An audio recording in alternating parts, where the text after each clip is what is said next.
The Stranger by Camus. Part 1. Chapter 1. Maman died today. Or yesterday, maybe, I don't know. I got a telegram from the home. Mother deceased. Funeral tomorrow. Faithfully yours. That doesn't mean anything. Maybe it was yesterday. The old people's home is at Marengo, about 80 kilometers from Algiers. I'll take the 2 o'clock bus and get there in the afternoon. That way I can be there for the vigil and come back tomorrow night. I asked my boss for 2 days off, and there was no way he was going to refuse me with an excuse like that. But he wasn't too happy about it. I even said, "It's not my fault."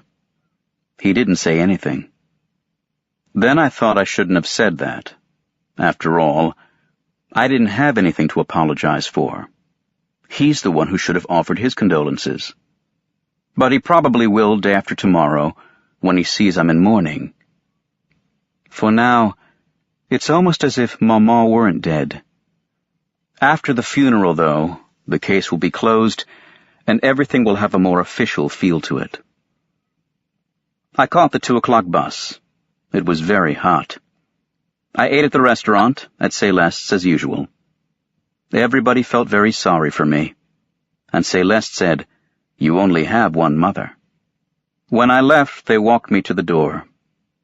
I was a little distracted because I still had to go up to Emmanuel's place to borrow a black tie and an armband. He lost his uncle a few months back. I ran so as not to miss the bus. It was probably because of all the rushing around, and on top of that, the bumpy ride, the smell of gasoline, and the glare of the sky and the road, that I dozed off. I slept almost the whole way, and when I woke up, I was slumped against a soldier, who smiled at me and asked if I'd been traveling long. I said yes, just so I wouldn't have to say anything else. The home is 2 kilometers from the village. I walked them. I wanted to see Maman right away. But the caretaker told me I had to see the director first. He was busy, so I waited a while. The caretaker talked the whole time, and then I saw the director. I was shown into his office. He was a little old man with the ribbon of the Legion of Honor in his lapel. He looked at me with his clear eyes. Then he shook my hand and held it so long I didn't know how to get it loose. He thumbed through a file and said, "Madame Merceau came to us 3 years ago. You were her sole support." I thought he was criticizing me for something, and I started to explain, but he cut me off. "You don't have to justify yourself, my dear boy. I've read your mother's file. You weren't able to provide for her properly. She needed someone to look after her.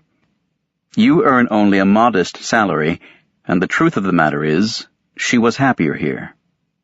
I said, "Yes, sir." He added, "You see, she had friends here, people her own age. She was able to share things from the old days with them.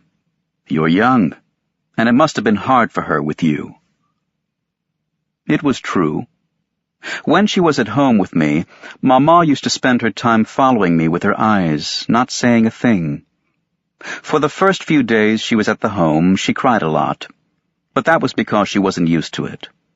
A few months later, and she would have cried if she'd been taken out. She was used to it. That's partly why I didn't go there much this past year. And also because it took up my Sunday.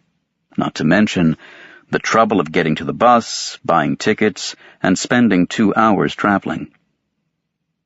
The director spoke to me again, but I wasn't really listening anymore.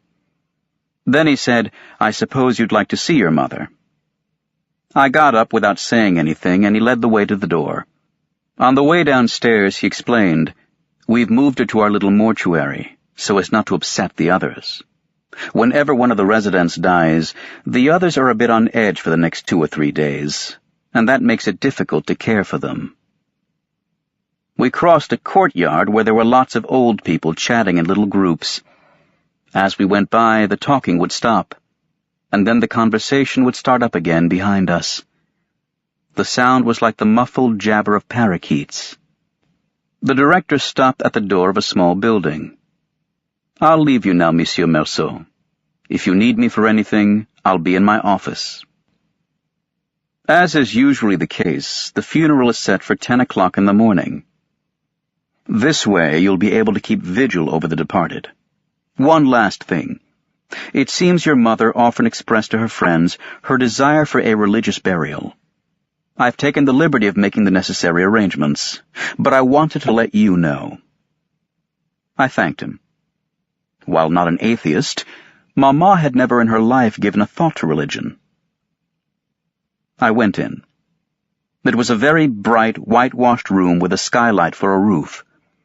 The furniture consisted of some chairs and some cross-shaped sawhorses. Two of them, in the middle of the room, were supporting a closed casket. All you could see were some shiny screws, not screwed down all the way, standing out against the walnut-stained planks. Near the casket was an Arab nurse in a white smock, with a brightly colored scarf on her head. Just then the caretaker came in behind me. He must have been running. He stuttered a little. We put the cover on, but I'm supposed to unscrew the casket so you can see her. He was moving toward the casket when I stopped him. He said, "You don't want to?" I answered, "No." He was quiet, and I was embarrassed because I felt I shouldn't have said that. He looked at me and then asked, "Why not?" but without criticizing, as if he just wanted to know. I said, "I don't know." He started twirling his mustache, and then without looking at me again, he said, "I understand." He had nice pale blue eyes and a reddish complexion. He offered me a chair and then sat down right behind me. The nurse stood up and went toward the door. At that point, the caretaker said to me, "She's got an abscess." I didn't understand, so I looked over at the nurse and saw that she had a bandage wrapped around her head just below the eyes. Where her nose should have been, the bandage was flat. All you could see of her face was the whiteness of the bandage. When she'd gone, the caretaker said, "I'll leave you alone." I don't know what kind of gesture I made, but he stayed where he was, behind me. Having this presence breathing down my neck was starting to annoy me. The room was filled with beautiful late-afternoon sunlight. 2 hornets were buzzing against the glass roof. I could feel myself getting sleepy. Without turning around, I said to the caretaker, "Have you been here long?" Right away he answered, 5 years, as if he'd been waiting all along for me to ask. After that, he did a lot of talking. He would have been very surprised if anyone had told him he would end up caretaker at the Marengo home. He was 64 and came from Paris. At that point, I interrupted him. "Oh, you're not from around here." Then I remembered that before taking me to the director's office, he had talked to me about Maman. He told me that they had to bury her quickly because it gets hot in the plains, especially in this part of the country. That was when he told me he had lived in Paris and that he had found it hard to forget it. In Paris, they keep vigil over the body for 3, sometimes 4 days. But here you barely have time to get used to the idea before you have to start running after the hearse. Then his wife had said to him, "Hush now, that's not the sort of thing to be telling the gentleman." The old man had blushed and apologized. I'd stepped in and said, "No, not at all." I thought what he'd been saying was interesting and made sense. In the little mortuary, he told me that he'd come to the home because he was destitute. He was in good health, so he'd offered to take on the job of caretaker. I pointed out that even so he was still a resident. He said no, he wasn't. I'd already been struck by the way he had of saying they or the others, and, less often, the old people, talking about the patients, when some of them weren't any older than he was. But of course it wasn't the same. He was the caretaker, and to a certain extent, he had authority over them. Just then the nurse came in. Night had fallen suddenly. Darkness had gathered quickly above the skylight. The caretaker turned the switch, and I was blinded by the sudden flash of light. He suggested I go to the dining hall for dinner, but I wasn't hungry. Then he offered to bring me a cup of coffee with milk. I like milk in my coffee, so I said yes, and he came back a few minutes later with a tray. I drank the coffee. Then I felt like having a smoke, but I hesitated because I didn't know if I could do it with Mama right there. I thought about it. It didn't matter. I offered the caretaker a cigarette, and we smoked. At one point he said, "You know, your mother's friends will be coming to keep vigil too. It's customary. I have to go get some chairs and some black coffee." I asked him if he could turn off one of the lights. The glare on the white walls was making me drowsy. He said he couldn't. That was how they'd been wired. It was all or nothing. I didn't pay too much attention to him after that. He left, came back, set up some chairs. On one of them he stacked some cups around a coffee pot. Then he sat down across from me, on the other side of Maman. The nurse was on that side of the room too, but with her back to me. I couldn't see what she was doing, but the way her arms were moving made me think she was knitting. It was pleasant.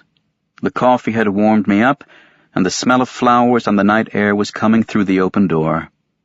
I think I dozed off for a while. It was a rustling sound that woke me up.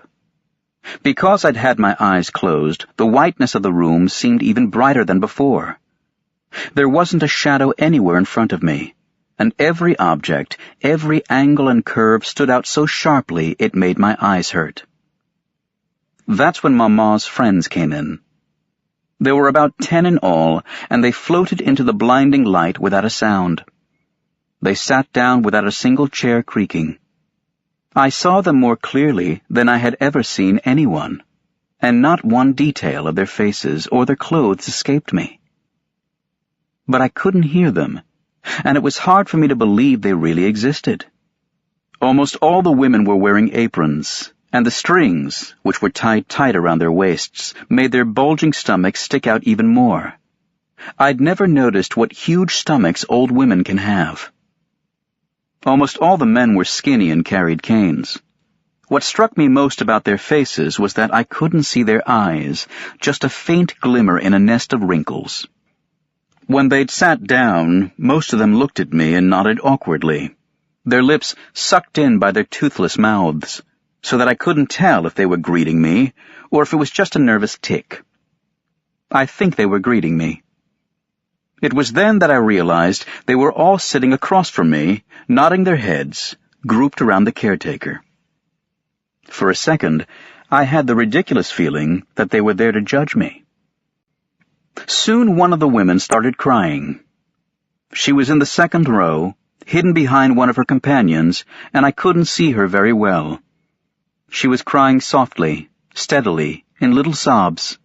I thought she'd never stop. The others seemed not to hear her. They sat there hunched up, gloomy and silent. They would look at the casket, or their canes, or whatever else, but that was all they would look at. The woman kept on crying. It surprised me because I didn't know who she was. I wished I didn't have to listen to her anymore, but I didn't dare say anything. The caretaker leaned over and said something to her, but she shook her head, mumbled something, and went on crying as much as before. Then the caretaker came around to my side. He sat down next to me. After a long pause, he explained, without looking at me, "She was very close to your mother. She says your mother was her only friend, and now she hasn't got anyone." We just sat there like that for quite a while. The woman's sighs and sobs were quieting down. She sniffled a lot. Then finally she shut up. I didn't feel drowsy anymore, but I was tired and my back was hurting me. Now it was all these people not making a sound that was getting on my nerves. Except that every now and then I'd hear a strange noise and I couldn't figure out what it was. Finally I realized that some of the old people were sucking at the insides of their cheeks and making these weird smacking noises. They were so lost in their thoughts that they weren't even aware of it. I even had the impression that the dead woman lying in front of them didn't mean anything to them. But I think now that that was a false impression. We all had some coffee served by the caretaker, After that, I don't know anymore. The night passed. I remember opening my eyes at one point and seeing that all the old people were slumped over asleep, except for one old man, with his chin resting on the back of his hands wrapped around his cane, who was staring at me as if he were just waiting for me to wake up. Then I dozed off again. I woke up because my back was hurting more and more. Dawn was creeping up over the skylight. Soon afterwards, one of the old men woke up and coughed a lot. He kept hacking into a large checkered handkerchief, and every cough was like a convulsion. He woke the others up, and the caretaker told them that they ought to be going. They got up. The uncomfortable vigil had left their faces ashen-looking. On their way out, and much to my surprise, they all shook my hand, as if that night, during which we hadn't exchanged as much as a single word, had somehow brought us closer together. I was tired. The caretaker took me to his room, and I was able to clean up a little. I had some more coffee and milk, which was very good. When I went outside, the sun was up. Above the hills that separate Marengo from the sea, the sky was streaked with red, and the wind coming over the hills brought the smell of salt with it. It was going to be a beautiful day. It had been a long time since I'd been out in the country, and I could feel how much I'd enjoy going for a walk if it hadn't been for Maman. But I waited in the courtyard under a plane tree. I breathed in the smell of fresh earth, and I wasn't sleepy anymore. I thought of the other guys at the office. They'd be getting up to go to work about this time. For me, that was always the most difficult time of day. I thought about those things a little more, but I was distracted by the sound of a bell ringing inside the buildings. There was some commotion behind the windows, then everything quieted down again. The sun was now a little higher in the sky. It was starting to warm my feet. The caretaker came across the courtyard and told me that the director was asking for me. I went to his office. He had me sign a number of documents. I noticed that he was dressed in black with pinstriped trousers. He picked up the telephone and turned to me. "The undertaker's men arrived a few minutes ago. I'm going to ask them to seal the casket. Before I do, would you like to see your mother one last time?" I said no. He gave the order into the telephone, lowering his voice. "Figeac, tell the men they can go ahead." After that, he told me he would be attending the funeral, and I thanked him. He sat down behind his desk and crossed his short legs. He informed me that he and I would be the only ones there, apart from the nurse on duty. The residents usually weren't allowed to attend funerals. He only let them keep the vigil. "It's more humane that way," he remarked. But in this case, he'd given one of Mother's old friends, Thomas Perez, permission to join the funeral procession. At that, the director smiled. He said, "I'm sure you understand. It's a rather childish sentiment, but he and your mother were almost inseparable. The others used to tease them and say, 'Perez has a fiancée.' He'd laugh. They enjoyed it. And the truth is, he's taking Madame Merceau's death very hard. I didn't think I could rightfully refuse him permission, but on the advice of our visiting physician, I did not allow him to keep the vigil last night." We didn't say anything for quite a long time. The director stood up and looked out the window of his office. A moment later he said, "Here's the priest from Marengo already. He's early." He warned me that it would take at least 3/4 of an hour to walk to the church, which is in the village itself. We went downstairs. Out in front of the building stood the priest and 2 altar boys. One of them was holding a censer, and the priest was leaning toward him, adjusting the length of its silver chain. As we approached, the priest straightened up. He called me my son and said a few words to me. He went inside. I followed. I noticed right away that the screws on the casket had been tightened, and that there were 4 men wearing black in the room. The director was telling me that the hearse was waiting out in the road, and at the same time I could hear the priest beginning his prayers. From then on, everything happened very quickly. The men moved toward the casket with a pall. The priest, his acolytes, the director, and I all went outside. A woman I didn't know was standing by the door. "Monsieur Merceau?" the director said. I didn't catch the woman's name. I just understood that she was the nurse assigned by the home. Without smiling, she lowered her long, gaunt face. Then we stepped aside to make way for the body. We followed the pallbearers and left the home. Outside the gate stood the hearse. Varnished, glossy, and oblong, it reminded me of a pencil box. Next to it was the funeral director, a little man in a ridiculous get-up, and an awkward, embarrassed-looking old man. I realized that it was Monsieur Perez. He was wearing a soft felt hat with a round crown and a wide brim. He took it off as the casket was coming through the gate.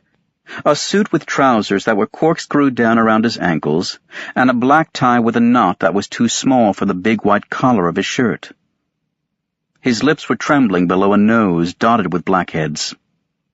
Strange, floppy, thick-rimmed ears stuck out through his fine white hair, and I was struck by their blood-red color next to the pallor of his face. The funeral director assigned us our places. First came the priest, then the hearse. Flanking it, the 4 men. Behind it, the director and myself, and bringing up the rear, the nurse and Monsieur Perez. The sky was already filled with light. The sun was beginning to bear down on the earth, and it was getting hotter by the minute. I don't know why we waited so long before getting underway. I was hot in my dark clothes. The little old man, who had put his hat back on, took it off again. I turned a little in his direction and was looking at him when the director started talking to me about him. He told me that my mother and Monsieur Perez often used to walk down to the village together in the evenings, accompanied by a nurse. I was looking at the countryside around me. Seeing the rows of cypress trees leading up to the hills next to the sky, and the houses standing out here and there against that red and green earth, I was able to understand Maman better. Evenings in that part of the country must have been a kind of sad relief. But today, with the sun bearing down, making the whole landscape shimmer with heat, it was inhuman and oppressive. We got underway. It was then that I noticed that Perez had a slight limp. Little by little, the hearse was picking up speed, and the old man was losing ground. One of the men flanking the hearse had also dropped back and was now even with me. I was surprised at how fast the sun was climbing in the sky. I noticed that for quite some time the countryside had been buzzing with the sound of insects and the crackling of grass. The sweat was pouring down my face. I wasn't wearing a hat, so I fanned myself with my handkerchief. The man from the undertaker said something to me then which I missed. He was lifting the edge of his cap with his right hand and wiping his head with a handkerchief with his left at the same time. I said, "What?" He pointed up at the sky and repeated, "Pretty hot." I said, "Yes." A minute later he asked, "Is that your mother in there?" Again I said, "Yes." "Was she old?" I answered, "Fairly," because I didn't know the exact number. After that he was quiet. I turned around and saw old Perez about 50 meters behind us. He was going as fast as he could, swinging his felt hat at the end of his arm. I looked at the director, too. He was walking with great dignity, without a single wasted motion. A few beads of sweat were forming on his forehead, but he didn't wipe them off. The procession seemed to me to be moving a little faster. All around me there was still the same glowing countryside flooded with sunlight. The glare from the sky was unbearable. At one point, we went over a section of the road that had just been repaved. The tar had burst open in the sun. Our feet sank into it, leaving its shiny pulp exposed. Sticking up above the top of the hearse, the coachman's hard leather hat looked as if it had been molded out of the same black mud. I felt a little lost between the blue and white of the sky and the monotony of the colors around me, the sticky black of the tar, the dull black of all the clothes, and the shiny black of the hearse. All of it. The sun, the smell of leather and horse dung from the hearse, the smell of varnish and incense, and my fatigue after a night without sleep, was making it hard for me to see or think straight. I turned around again. Perez seemed to be way back there, fading in the shimmering heat. Then I lost sight of him altogether. I looked around and saw that he'd left the road and cut out across the fields. I also noticed there was a bend in the road up ahead. I realized that Perez, who knew the country, was taking a shortcut in order to catch up with us. By the time we rounded the bend, he was back with us. Then we lost him again. He set off cross-country once more, and so it went on. I could feel the blood pounding in my temples. After that, everything seemed to happen so fast, so deliberately, so naturally, that I don't remember any of it anymore. Except for one thing. As we entered the village, the nurse spoke to me. She had a remarkable voice, which didn't go with her face at all. A melodious, quavering voice. She said, "If you go slowly, you risk getting sunstroke. But if you go too fast, you work up a sweat and then catch a chill inside the church." She was right. There was no way out. Several other images from that day have stuck in my mind. For instance, Perez's face when he caught up with us for the last time, just outside the village. Big tears of frustration and exhaustion were streaming down his cheeks, but because of all the wrinkles, they weren't dripping off. They spread out and ran together again, leaving a watery film over his ruined face. Then there was the church and the villagers on the sidewalks, the red geraniums on the graves in the cemetery. Perez fainting. He crumpled like a rag doll. The blood-red earth spilling over Mama's casket. The white flesh of the roots mixed in with it. More people, voices, the village, waiting in front of a cafe. The incessant drone of the motor, and my joy when the bus entered the nest of lights that was Algiers, and I knew I was going to go to bed and sleep for 12 hours. Chapter 2. As I was waking up, it came to me why my boss had seemed annoyed when I asked him for 2 days off. Today is Saturday. I'd sort of forgotten, but as I was getting up, it came to me. And, naturally, my boss thought about the fact that I'd be getting 4 days vacation that way, including Sunday, and he couldn't have been happy about that. But, in the first place, it isn't my fault if they buried Mama yesterday instead of today. And second, I would have had Saturday and Sunday off anyway. Obviously, that still doesn't keep me from understanding my boss's point of view. I had a hard time getting up because I was tired from the day before. While I was shaving, I wondered what I was going to do when I decided to go for a swim. I caught the streetcar to go to the public beach down at the harbor. Once there, I dove into the channel. There were lots of young people. In the water, I ran into Marie Cardona, a former typist in our office whom I'd had a thing for at the time. She did too, I think. But she'd left soon afterwards, and we didn't have the time. I helped her onto a float, and as I did, I brushed against her breasts. I was still in the water when she was already lying flat on her stomach on the float. She turned toward me. Her hair was in her eyes, and she was laughing. I hoisted myself up next to her. It was nice, and, sort of joking around, I let my head fall back and rest on her stomach. She didn't say anything, so I left it there. I had the whole sky in my eyes, and it was blue and gold. On the back of my neck I could feel Marie's heart beating softly. We lay on the float for a long time, half asleep. When the sun got too hot, she dove off, and I followed. I caught up with her, put my arm around her waist, and we swam together. She laughed the whole time. On the dock, while we were drying ourselves off, she said, "I'm darker than you." I asked her if she wanted to go to the movies that evening. She laughed again and told me there was a Fernandel movie she'd like to see. Once we were dressed, she seemed very surprised to see I was wearing a black tie, and she asked me if I was in mourning. I told her Maman had died. She wanted to know how long ago, so I said, yesterday. She gave a little start, but didn't say anything. I felt like telling her it wasn't my fault, but I stopped myself because I remembered that I'd already said that to my boss. It didn't mean anything. Besides, you always feel a little guilty. By that evening, Marie had forgotten all about it. The movie was funny in parts, but otherwise it was just too stupid. She had her leg pressed against mine. I was fondling her breasts. Toward the end of the show, I gave her a kiss, but not a good one. She came back to my place. When I woke up, Marie had gone. She'd explained to me that she had to go to her aunt's. I remembered that it was Sunday, and that bothered me. I don't like Sundays.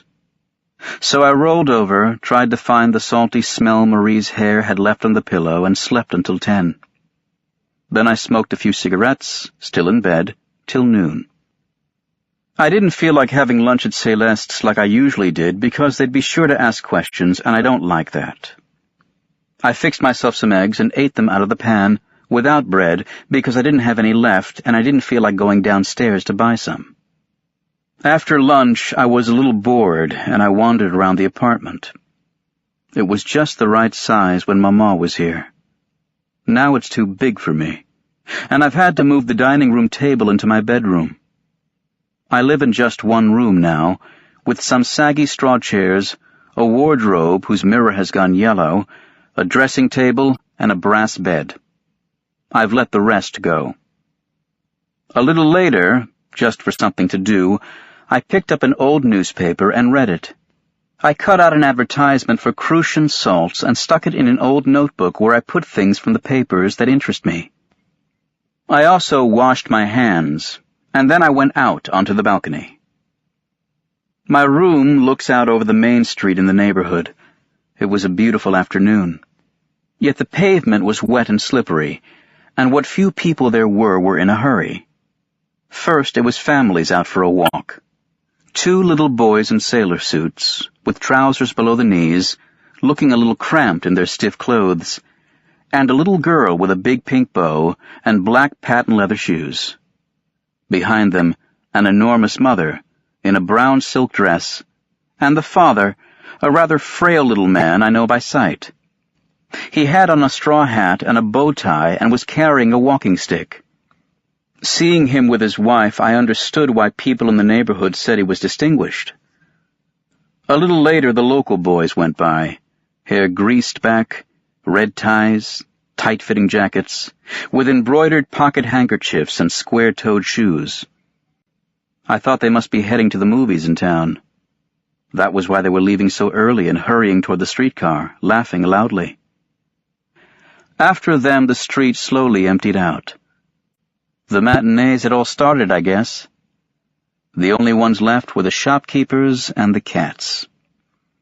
The sky was clear, but dull above the fig trees lining the street. On the sidewalk across the way, the tobacconist brought out a chair, set it in front of his door, and straddled it, resting his arms on the back.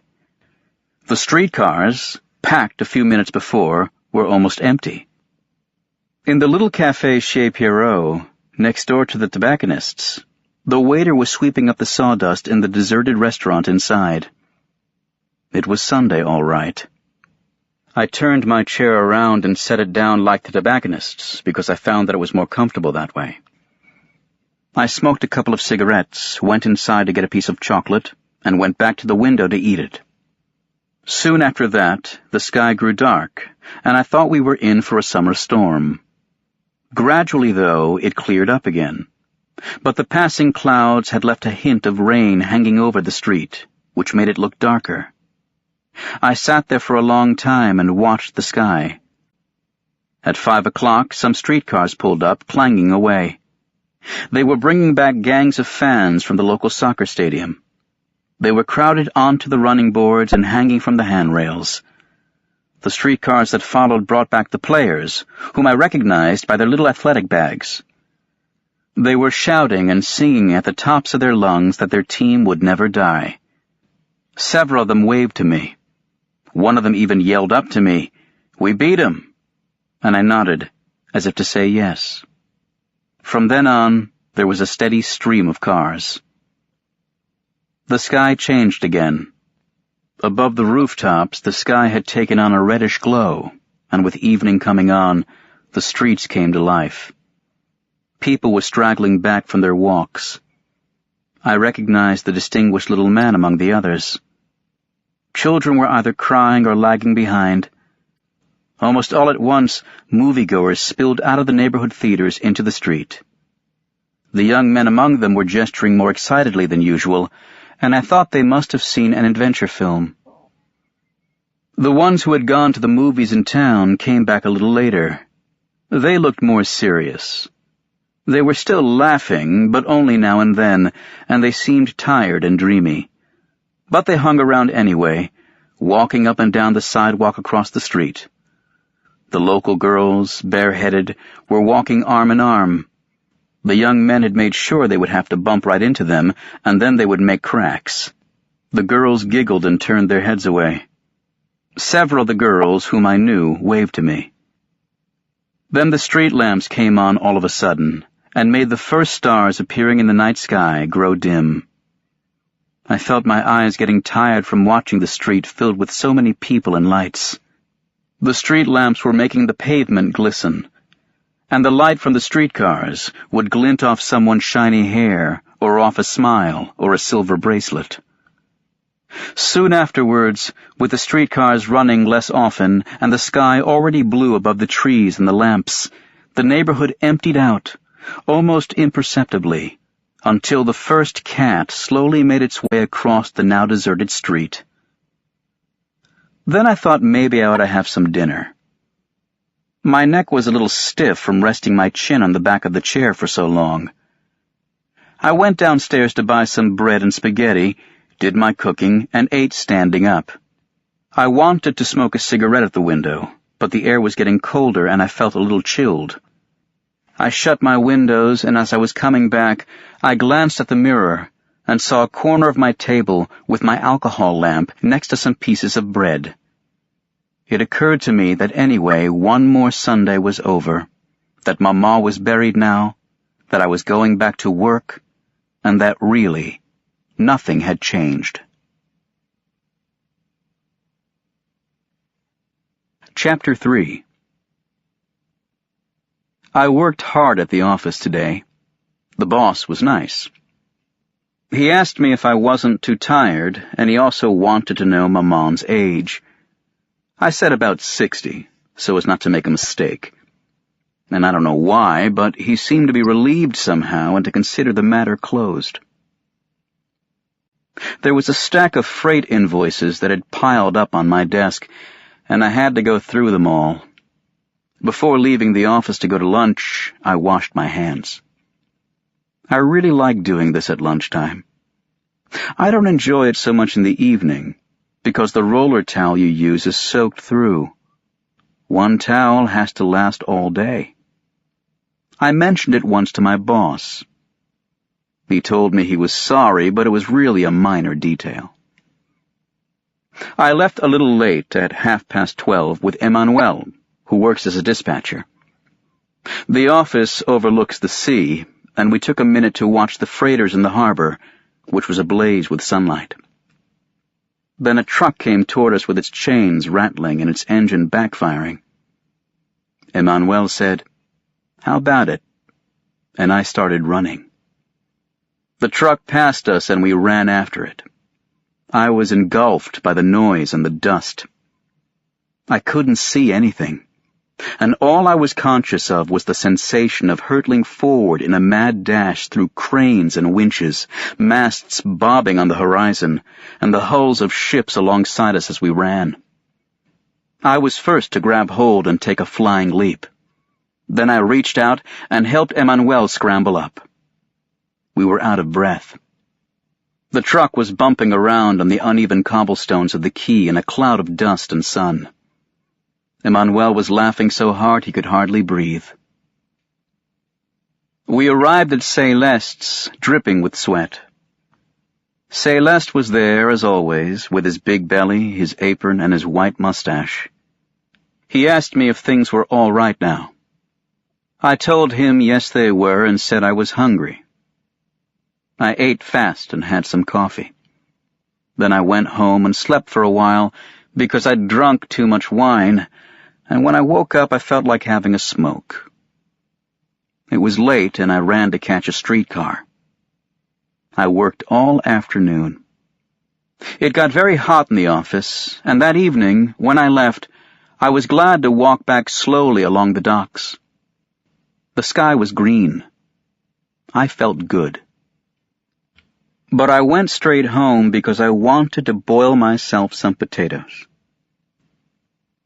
On my way upstairs, in the dark, I ran into old Salamano, my neighbor across the landing. He was with his dog. The two of them have been inseparable for 8 years. The spaniel has a skin disease, mange, I think, which makes almost all its hair fall out and leaves it covered with brown sores and scabs. After living together for so long, the two of them alone in one tiny room, they've ended up looking like each other. Old Salamano has reddish scabs on his face and wispy yellow hair. As for the dog, he's sort of taken on his master's stooped look, muzzle down, neck straining. They look as if they belong to the same species, and yet they hate each other. Twice a day, at 11 and 6, the old man takes the dog out for a walk. They haven't changed their route in 8 years. You can see them in the Rue de Lyon, the dog pulling the man along until old Salamano stumbles. Then he beats the dog and swears at it.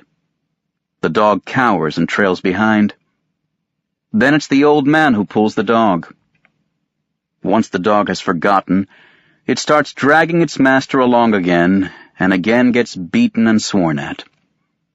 Then they both stand there on the sidewalk and stare at each other, the dog in terror, the man in hatred. It's the same thing every day.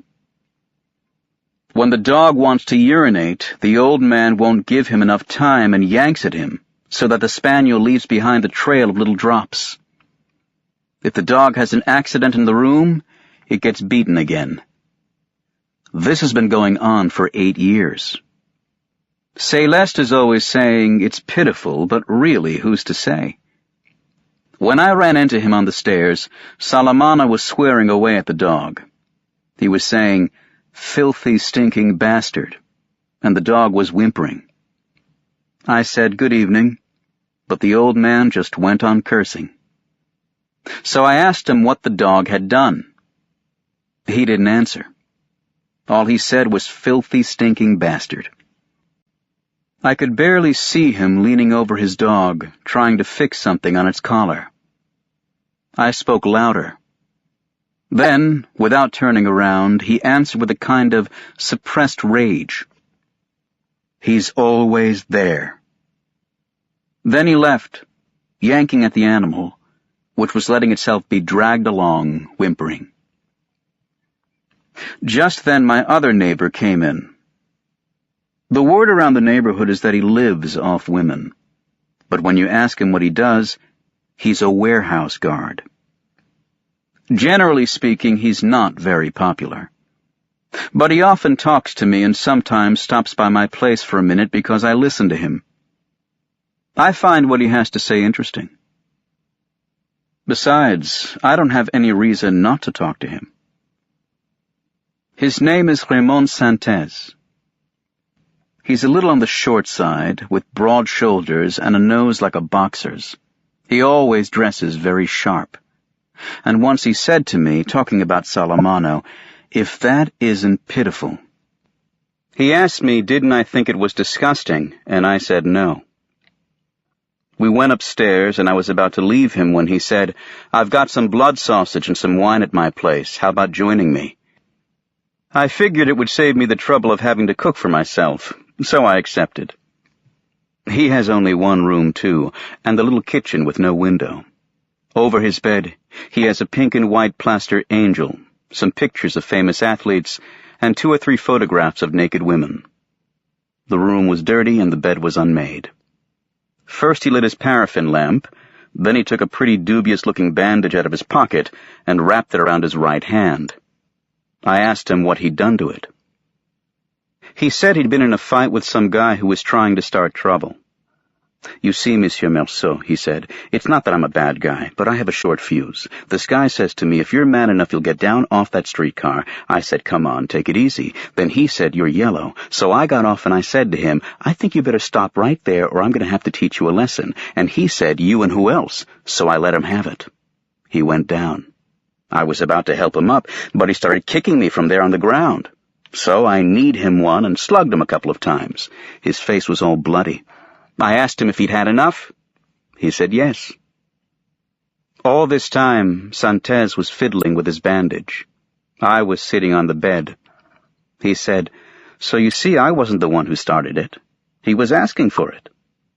It was true, and I agreed. Then he told me that, as a matter of fact, he wanted to ask my advice about the whole business because I was a man, I knew about things, I could help him out, and then we'd be pals. I didn't say anything, and he asked me again if I wanted to be pals. I said it was fine with me. He seemed pleased. He got out the blood sausage, fried it up, and set out glasses, plates, knives and forks, and 2 bottles of wine. All this in silence. Then we sat down. As we ate, he started telling me his story. He was a little hesitant at first. I knew this lady. As a matter of fact, well, she was my mistress. The man he'd had the fight with was this woman's brother. He told me he'd been keeping her. I didn't say anything, and yet right away he added that he knew what people around the neighborhood were saying, but that his conscience was clear and that he was a warehouse guard. To get back to what I was saying, he continued, I realized that she was cheating on me. He'd been giving her just enough to live on. He'd paid the rent on her room and gave her 20 francs a day for food. 300 francs for the room, 600 for food, a pair of stockings every now and then. That made it 1,000 francs, and Her Highness refused to work, but she was always telling me that things were too tight, that she couldn't get by on what I was giving her. And I'd say to her, "Why not work half days? You'd be helping me out on all the little extras. I bought you a new outfit just this month. I give you 20 francs a day. I pay your rent, and what do? You have coffee in the afternoons with your friends. You even provide the coffee and sugar. And me, I provide the money. I've been good to you, and this is how you repay me?" But she wouldn't work. She just kept on telling me she couldn't make ends meet. And that's what made me realize she was cheating on me. Then he'd told me that he'd found a lottery ticket in her purse, and she hadn't been able to explain how she paid for it. A short time later, he'd found the ticket from the shop in Montepiete in her room, which proved that she'd pawned 2 bracelets. Until then, he hadn't even known the bracelets existed. It was clear that she was cheating on me, so I left her. But first I smacked her around, and then I told her exactly what I thought of her. I told her that all she was interested in was getting into the sack. You see, Monsieur Merceau, it's like I told her. You don't realize that everybody's jealous of how good you have it with me. Someday you'll know just how good it was. He'd beaten her till she bled. He'd never beaten her before. I'd smack her around a little, but nice like, you might say. She'd scream a little, I'd close the shutters, and it always ended the same way. But this time it's for real, and if you ask me, she still hasn't gotten what she has coming. Then he explained that that was what he needed advice about. He stopped to adjust the lamp's wick, which was smoking. I just listened. I'd drunk close to a liter of wine and my temples were burning. I was smoking Raymond's cigarettes because I'd run out. The last streetcars were going by, taking the now distant sounds of the neighborhood with them. Raymond went on. What bothered him was that he still had sexual feelings for her, but he wanted to punish her. First, he'd thought of taking her to a hotel and calling the vice squad to cause a scandal and have her listed as a common prostitute. After that, he'd looked up some of his underworld friends, but they didn't come up with anything. As Raymond pointed out to me, a lot of good it does being in the underworld. He'd said the same thing to them, and then they'd suggested marking her. But that wasn't what he wanted. He was going to think about it. But first he wanted to ask me something. Before he did, though, he wanted to know what I thought of the whole thing. I said I didn't think anything but that it was interesting. He asked if I thought she was cheating on him, and it seemed to me she was, if I thought she should be punished, and what I would do in his place, and I said you can't ever be sure, but I understood his wanting to punish her. I drank a little more wine. He lit a cigarette and let me in on what he was thinking about doing. He wanted to write her a letter, one with a punch and also some things in it to make her sorry for what she's done. Then, when she came running back, he'd go to bed with her, and right at the last minute, he'd spit in her face and throw her out. Yes, that would punish her, I thought. But Raymond told me he didn't think he could write the kind of letter it would take, and that he'd thought of asking me to write it for him.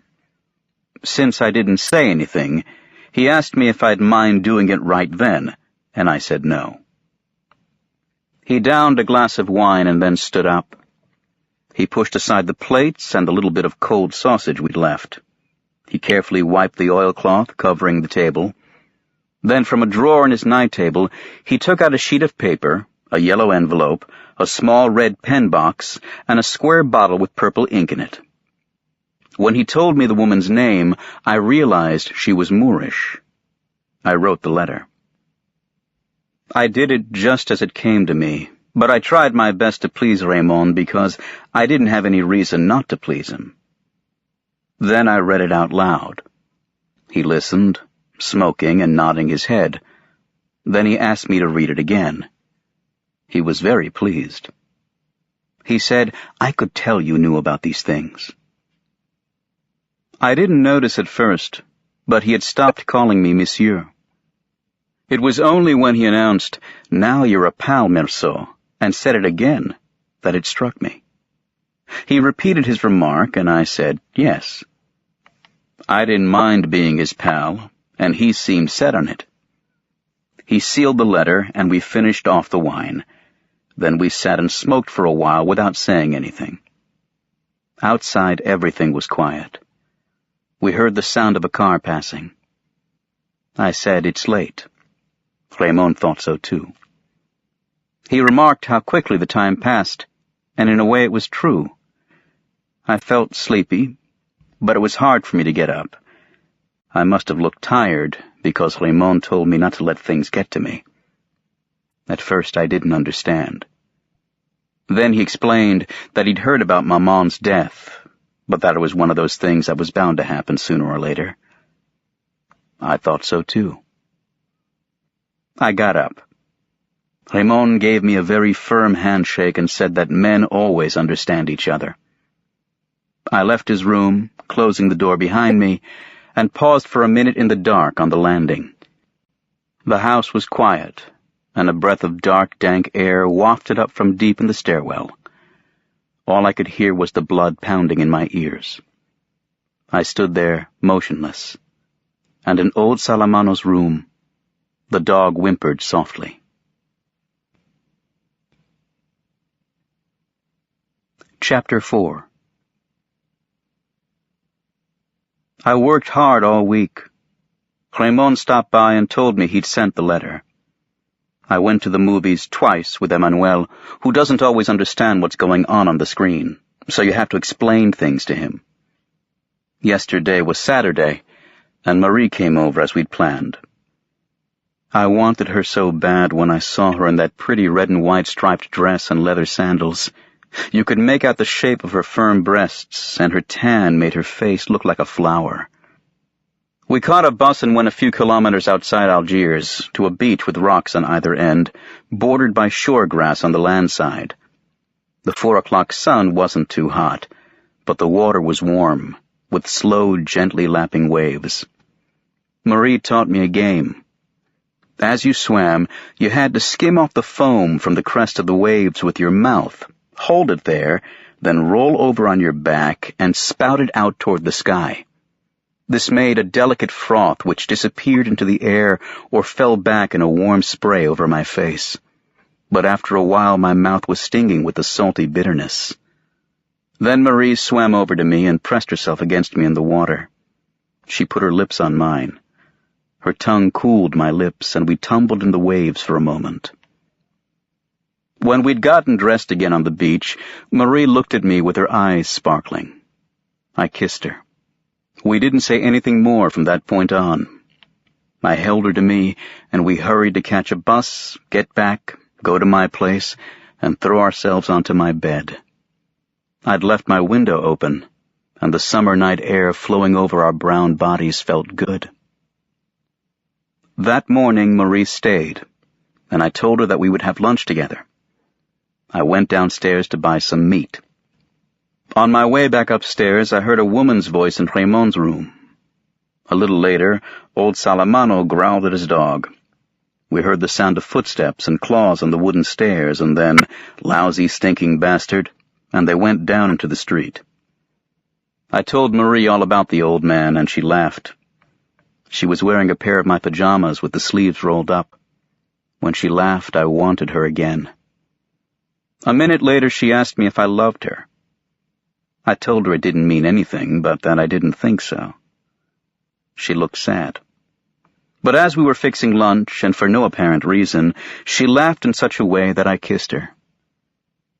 It was then that we heard what sounded like a fight break out in Raymond's room.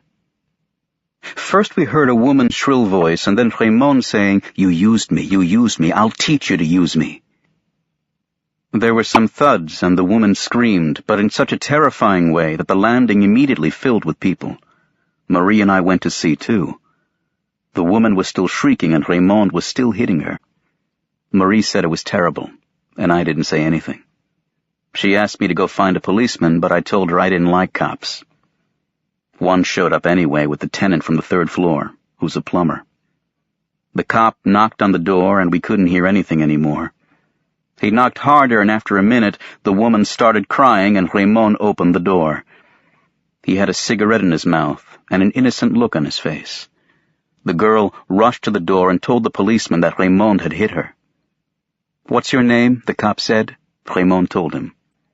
"Take that cigarette out of your mouth when you're talking to me," the cop said. Raymond hesitated, looked at me, and took a drag on his cigarette. Right then, the cop slapped him. A thick, heavy smack right across the face. The cigarette went flying across the landing. The look on Raymond's face changed, but he didn't say anything for a minute. And then he asked, in a meek voice, if he could pick up his cigarette. The cop said to go ahead and added, "Next time you'll know better than to clown around with a policeman." Meanwhile, the girl was crying, and she repeated, "He beat me up. He's a pimp." "Officer," Raymond asked, "is that legal, calling a man a pimp like that?" But the cop ordered him to shut his trap. Then Raymond turned to the girl and said, "You just wait, sweetheart. We're not through yet." The cop told him to knock it off and said that the girl was to go and he was to stay in his room and wait to be summoned to the police station. He also said that Raymond ought to be ashamed to be so drunk that he'd have the shakes like that. Then Raymond explained, "I'm not drunk, officer. It's just that I'm here and you're there and I'm shaking. I can't help it." He shut his door and everybody went away. Marie and I were fixing lunch, but she wasn't hungry. I ate almost everything. She left at 1 o'clock, and I slept a while.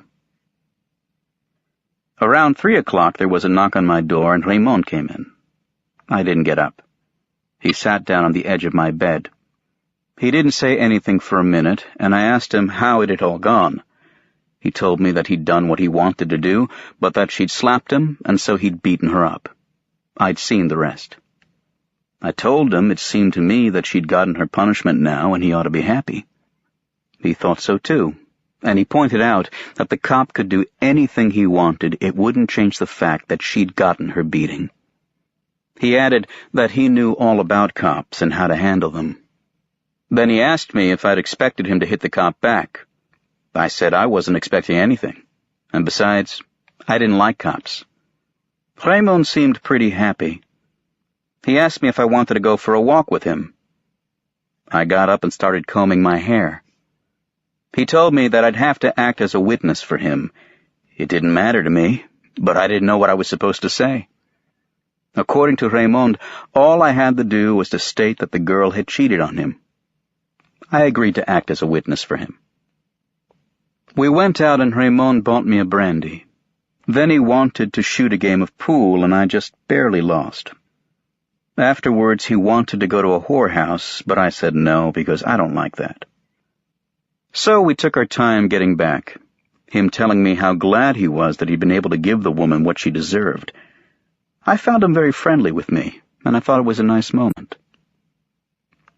From a distance, I noticed old Salamano standing on the doorstep. He looked flustered. When we got closer, I saw that he didn't have his dog. He was looking all over the place, turning around, peering into the darkness of the entryway, muttering incoherently, and then he started searching the street again with his little red eyes. When Raymond asked him what was wrong, he didn't answer right away. I barely heard him mumble, "Stinking bastard," and he went on fidgeting around. I asked him where his dog was. He snapped at me and said he was gone. And then, all of a sudden, the words came pouring out. I took him to the parade ground like always. There were lots of people around the booths at the fair. I stopped to watch the King of the Escape Artists, and when I was ready to go, he wasn't there. Sure, I'd been meaning to get him a smaller collar for a long time, but I never thought the bastard would take off like that. Then Raymond pointed out to him that the dog might have gotten lost and that he would come back. He gave examples of dogs that had walked dozens of kilometers to get back to their masters. Nevertheless, the old man looked even more flustered. "But they'll take him away from me, don't you see? If only somebody would take him in. But that's impossible. Everybody's disgusted by his scabs. The police will get him for sure."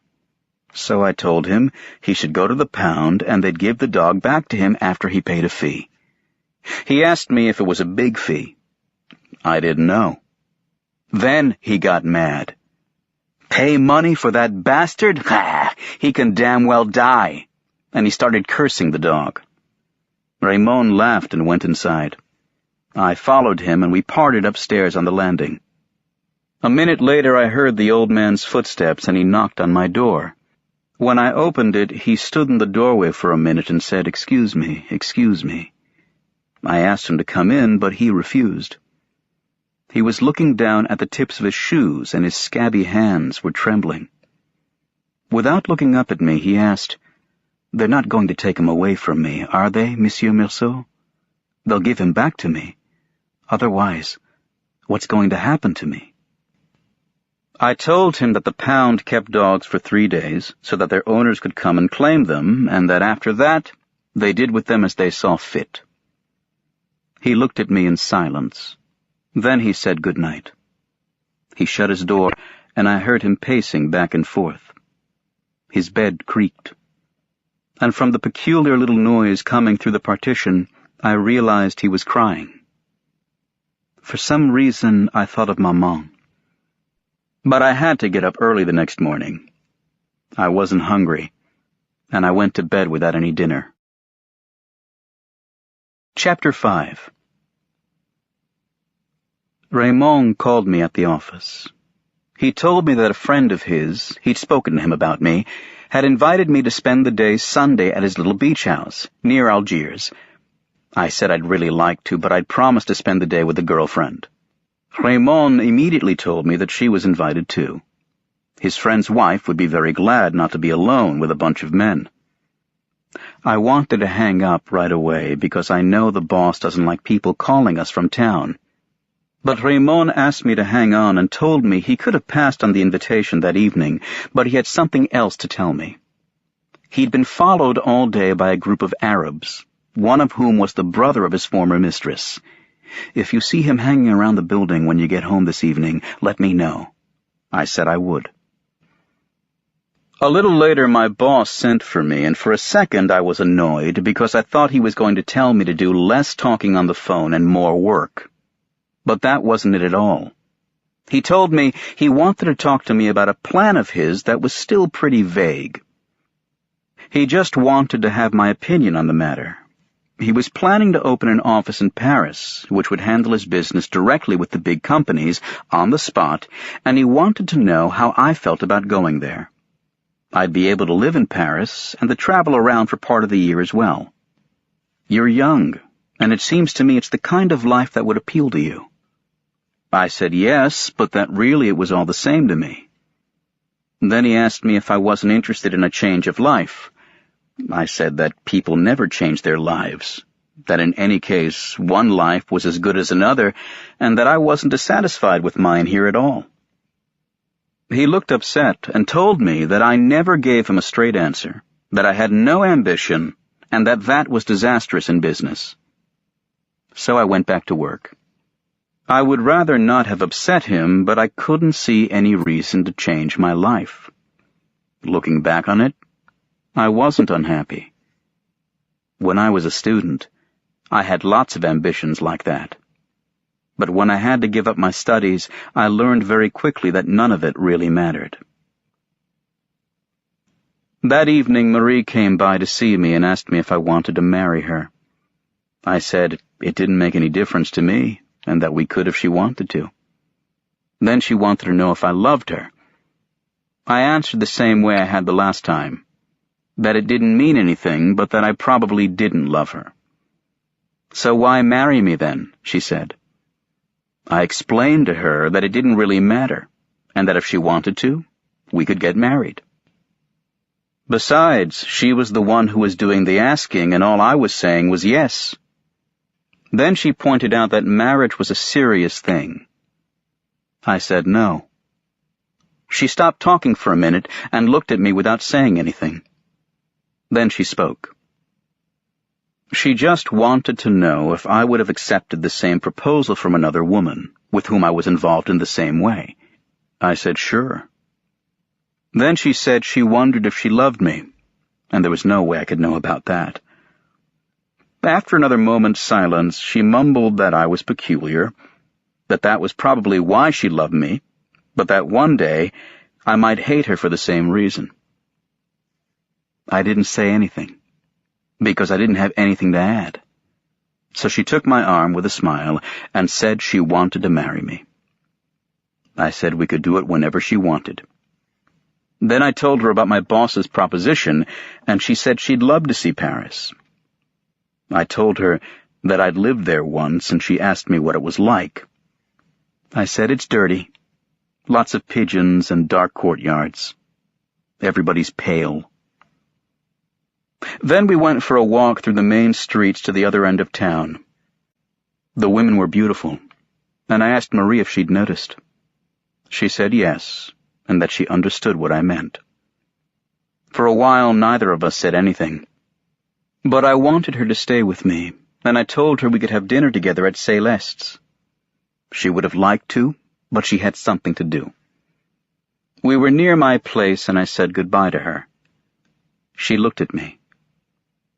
Don't you want to know what I have to do? I did, but I hadn't thought to ask, and she seemed to be scolding me.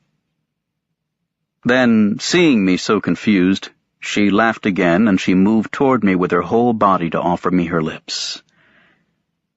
I had dinner at Céleste's. I'd already started eating when a strange little woman came in and asked me if she could sit at my table. Of course she could. Her gestures were jerky, and she had bright eyes in a little face like an apple. She took off her jacket, sat down, and studied the menu feverishly.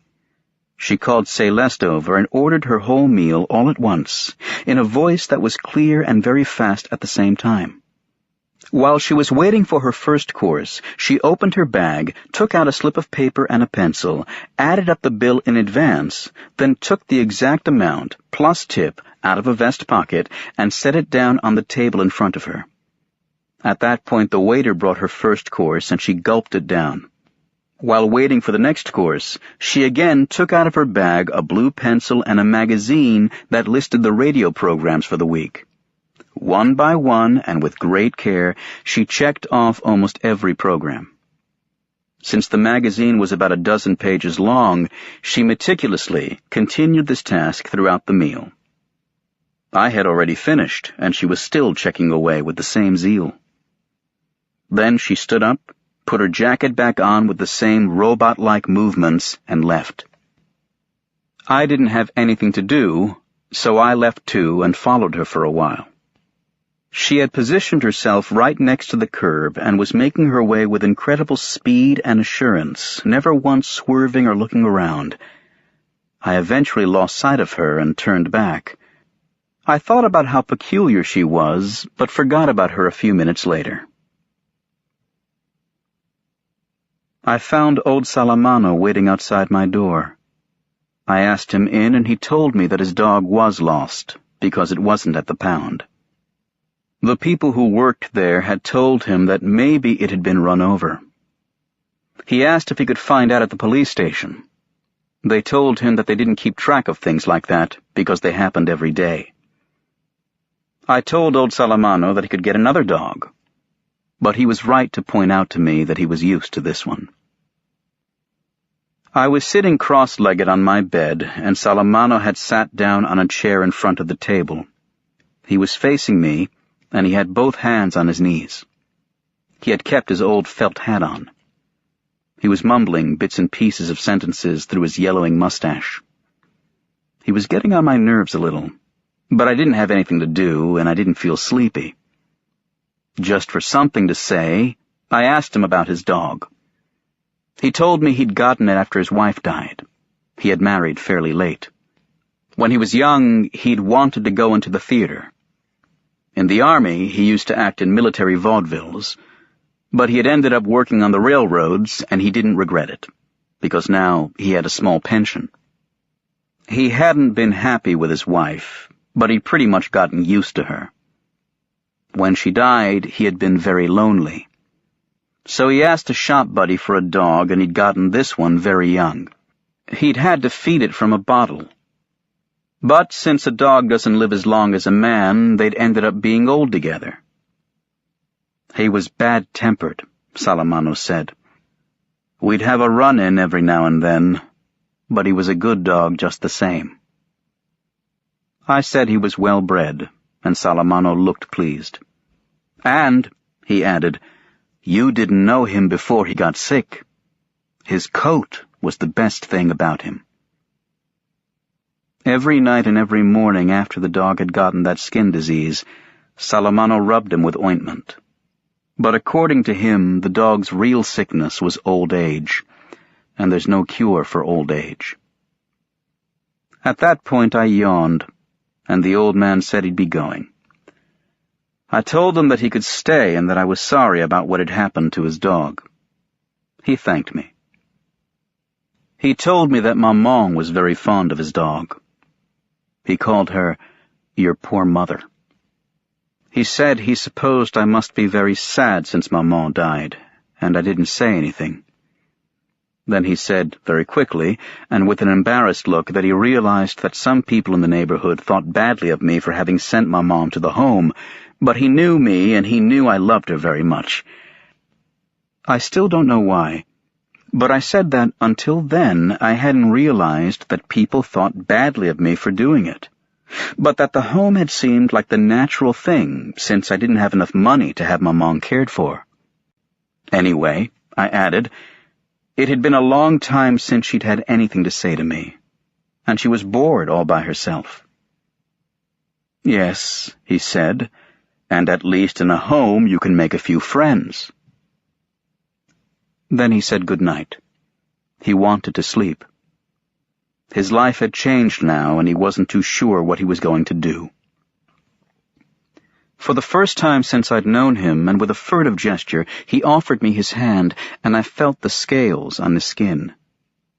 He gave a little smile, and before he left, he said, I hope the dogs don't bark tonight.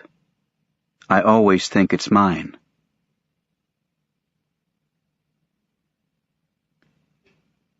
Chapter 6. I had a hard time waking up on Sunday, and Marie had to call me and shake me. We didn't eat anything because we wanted to get to the beach early. I felt completely drained and I had a slight headache. My cigarette tasted bitter. Marie made fun of me because she said I had on a funeral face. She had put on a white linen dress and let her hair down. I told her she was beautiful, and she laughed with delight. On our way downstairs, we knocked on Raymond's door. He told us he'd be right down. Once out in the street, because I was so tired and also because we hadn't opened the blinds, the day, already bright with sun, hit me like a slap in the face. Marie was jumping with joy and kept on saying what a beautiful day it was. I felt a little better, and I noticed that I was hungry. I told Marie, who pointed to her oilcloth bag where she'd put our bathing suits and a towel. I just had to wait, and then we heard Raymond shutting his door. He had on blue trousers and a white short-sleeved shirt. But he'd put on a straw hat, which made Marie laugh, and his forearms were all white under the black hairs. I found it a little repulsive. He was whistling as he came down the stairs, and he seemed very cheerful. He said, "Good morning, old man," to me, and called Marie Mademoiselle.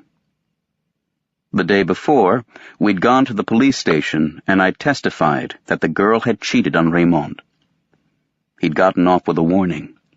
They didn't check out my statement. Outside the front door, we talked about it with Raymond, and then we decided to take the bus. The beach wasn't very far, but we'd get there sooner that way. Raymond thought his friend would be glad to see us get there early. We were just about to leave when all of a sudden Raymond motioned to me to look across the street. I saw a group of Arabs leaning against the front of the tobacconist's shop. They were staring at us in silence, but in that way of theirs, as if we were nothing but stones or dead trees. Raymond told me that the second one from the left was his man, and he seemed worried. But, he added, it was all settled now. Marie didn't really understand and asked us what was wrong. I told her that they were Arabs who had it in for Raymond. She wanted to get going right away. Raymond drew himself up and laughed, saying we'd better step on it. We headed toward the bus stop, which wasn't far, and Raymond said that the Arabs weren't following us. I turned around. They were still in the same place, and they were looking with the same indifference at the spot where we'd just been standing. We caught the bus. Raymond, who seemed very relieved, kept on cracking jokes for Marie. I could tell he liked her, but she hardly said anything to him. Every once in a while she'd look at him and laugh. We got off in the outskirts of Algiers. The beach wasn't far from the bus stop, but we had to cross a small plateau which overlooks the sea and then drops steeply down to the beach. It was covered with yellowish rocks and the whitest asphodels set against the already hard blue of the sky. Marie was having fun scattering the petals, taking big swipes at them with her oilcloth bag. We walked between rows of small houses behind green or white fences, some with their verandas hidden behind the tamarisks, others standing naked among the rocks. Before we reached the edge of the plateau, we could already see the motionless sea, and farther out, a massive, drowsy-looking promontory in the clear water. The faint hum of a motor rose up to us in the still air, and way off, we saw a tiny trawler moving almost imperceptibly across the dazzling sea. Marie gathered some rock irises. From the slope leading down to the beach, we could see that there were already some people swimming.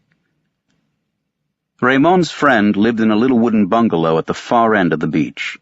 The back of the house rested up against the rocks, and the pilings that held it up in front went straight down into the water. Raymond introduced us. His friend's name was Masson.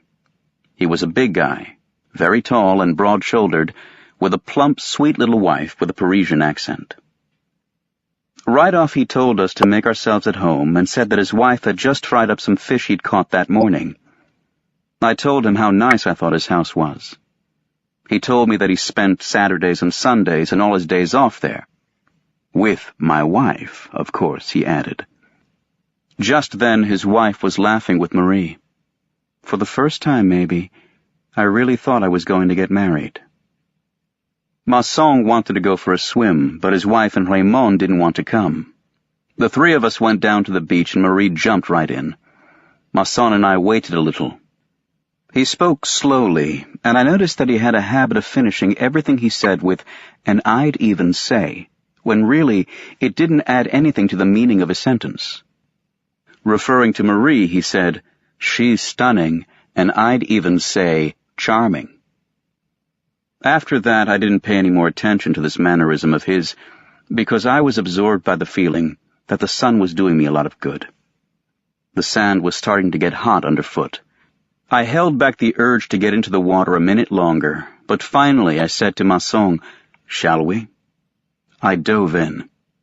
He waded in slowly and started swimming only when he couldn't touch bottom anymore. He did the breaststroke, and not too well either, so I left him and joined Marie. The water was cold, and I was glad to be swimming.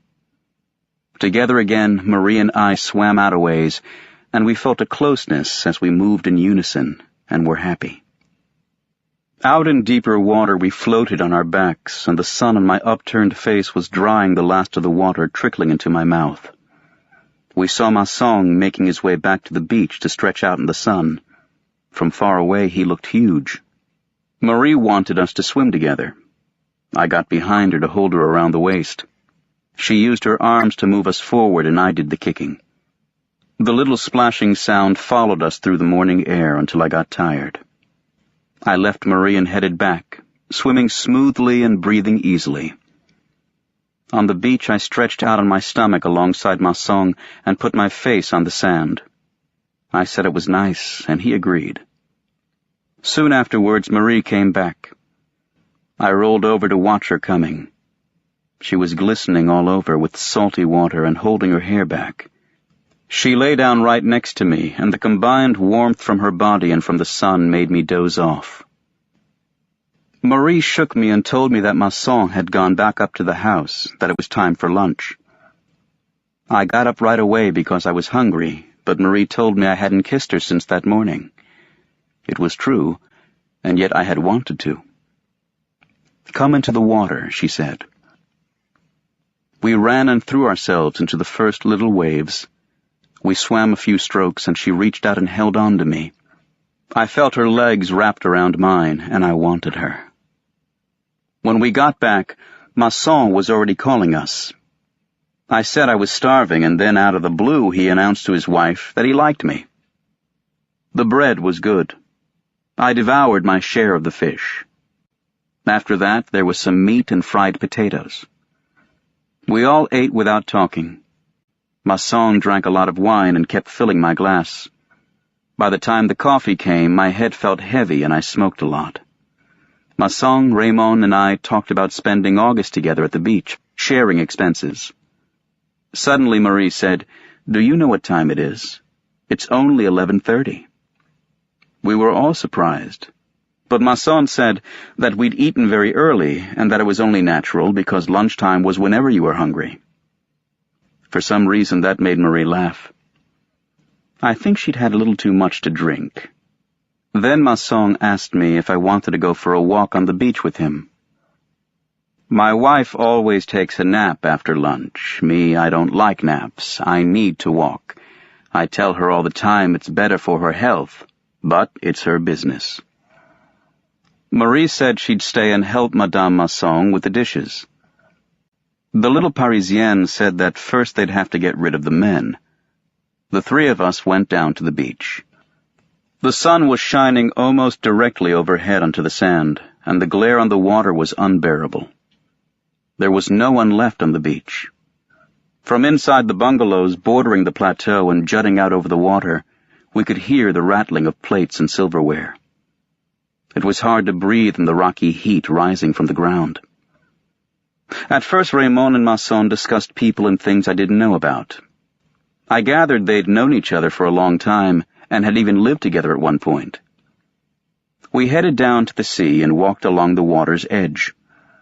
Now and then, a little wave would come up higher than the others and wet our canvas shoes.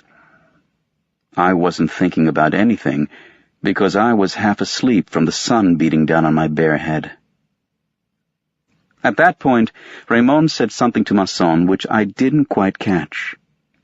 But at the same time I noticed, at the far end of the beach, and a long way from us, 2 Arabs in blue overalls coming in our direction. I looked at Raymond and he said, "It's him." We kept walking. Masson asked how they'd managed to follow us all this way. I thought they must have seen us get on the bus with a beach bag, but I didn't say anything. The Arabs were walking slowly, but they were already much closer. We didn't change our pace, but Raymond said, "If there's any trouble, Masson, you take the other one. I'll take care of my man. Merceau, if another one shows up, he's yours." I said, "Yes," and Masson put his hands in his pockets. The blazing sand looked red to me now. We moved steadily toward the Arabs. The distance between us was getting shorter and shorter. When we were just a few steps away from each other, the Arabs stopped. Masson and I slowed down. Raymond went right up to his man. I couldn't hear what he said to him, but the other guy made a move as though he were going to butt him. Then Raymond struck the first blow and called Masson right away. Masson went for the one that had been pointed out as his and hit him twice, as hard as he could. The Arab fell flat in the water, face down, and lay there for several seconds with bubbles bursting on the surface around his head. Meanwhile, Raymond had landed one too, and the other Arab's face was bleeding. Raymond turned to me and said, "Watch this. I'm going to let him have it now." I shouted, "Look out, he's got a knife." But Raymond's arm had already been cut open and his mouth slashed. Masson lunged forward, but the other Arab had gotten back up and gone around behind the one with the knife. We didn't dare move. They started backing off slowly, without taking their eyes off us, keeping us at bay with the knife.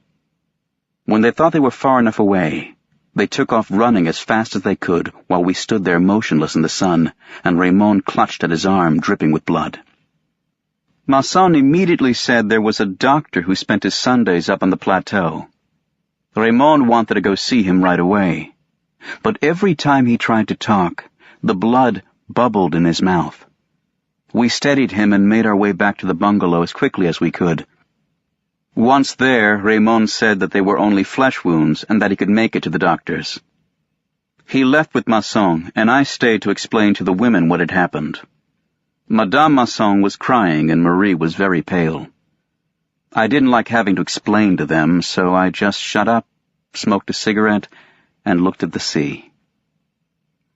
Raymond came back with Masson around 1:30. His arm was bandaged up and he had an adhesive plaster on the corner of his mouth. The doctor had told him that it was nothing, but Raymond looked pretty grim. Masson tried to make him laugh, but he still wouldn't say anything. When he said he was going down to the beach, I asked him where he was going. He said he wanted to get some air. Masson and I said we'd go with him, but that made him angry and he swore at us. Masson said not to argue with him. I followed him anyway. We walked on the beach for a long time. By now the sun was overpowering. It shattered into little pieces on the sand and water. I had the impression that Raymond knew where he was going, but I was probably wrong. At the far end of the beach we finally came to a little spring running down through the sand behind a large rock. There we found our 2 Arabs. They were lying down in their greasy overalls. They seemed perfectly calm and almost content. Our coming changed nothing. The one who had attacked Raymond was looking at him without saying anything. The other one was blowing through a little reed over and over again, watching us out of the corner of his eye. He kept repeating the only 3 notes he could get out of his instrument. The whole time there was nothing but the sun and the silence, with the low gurgling from the spring and the 3 notes. Then Raymond put his hand in his hip pocket, but the others didn't move. They just kept looking at each other. I noticed that the toes on the one playing the flute were tensed, but without taking his eyes off his adversary, Raymond asked me, Should I let him have it? I thought that if I said no, he'd get himself all worked up and shoot for sure. All I said was, "He hasn't said anything yet. It'd be pretty lousy to shoot him like that." You could still hear the sound of the water and the flute deep within the silence and the heat. Then Raymond said, "So I'll call him something, and when he answers back, I'll let him have it." I answered, "Right. But if he doesn't draw his knife, you can't shoot." Raymond started getting worked up. The other Arab went on playing, and both of them were watching every move Raymond made. "No," I said to Raymond. "Take him on man to man and give me your gun. If the other one moves in, or if he draws his knife, I'll let him have it." The sun glinted off Raymond's gun as he handed it to me, but we just stood there motionless, as if everything had closed in around us. We stared at each other without blinking, and everything came to a stop there between the sea, the sand, and the sun, and the double silence of the flute and the water. It was then that I realized that you could either shoot or not shoot. But all of a sudden, the Arabs, backing away, slipped behind the rock. So Raymond and I turned and headed back the way we'd come. He seemed better and talked about the bus back. I went with him as far as the bungalow, and as he climbed the wooden steps, I just stood there at the bottom, my head ringing from the sun, unable to face the effort it would take to climb the wooden staircase and face the women again. But the heat was so intense that it was just as bad standing still in the blinding stream falling from the sky. To stay or to go, it amounted to the same thing. A minute later I turned back toward the beach and started walking. There was the same dazzling red glare. The sea gasped for air with each shallow, stifled little wave that broke on the sand. I was walking slowly toward the rocks, and I could feel my forehead swelling under the sun. All that heat was pressing down on me and making it hard for me to go on. And every time I felt a blast of its hot breath strike my face, I gritted my teeth, clenched my fists in my trouser pockets, and strained every nerve in order to overcome the sun and the thick drunkenness it was spilling over me. With every blade of light that flashed off the sand, from a bleached shell or a piece of broken glass, my jaws tightened. I walked for a long time. From a distance I could see the small dark mass of rock surrounded by a blinding halo of light and sea spray. I was thinking of the cool spring behind the rock. I wanted to hear the murmur of its water again, to escape the sun and the strain and the women's tears, and to find shade and rest again at last. But as I got closer, I saw that Raymond's man had come back. He was alone. He was lying on his back, with his hands behind his head, his forehead in the shade of the rock, the rest of his body in the sun. His blue overalls seemed to be steaming in the heat. I was a little surprised. As far as I was concerned, the whole thing was over, and I'd gone there without even thinking about it.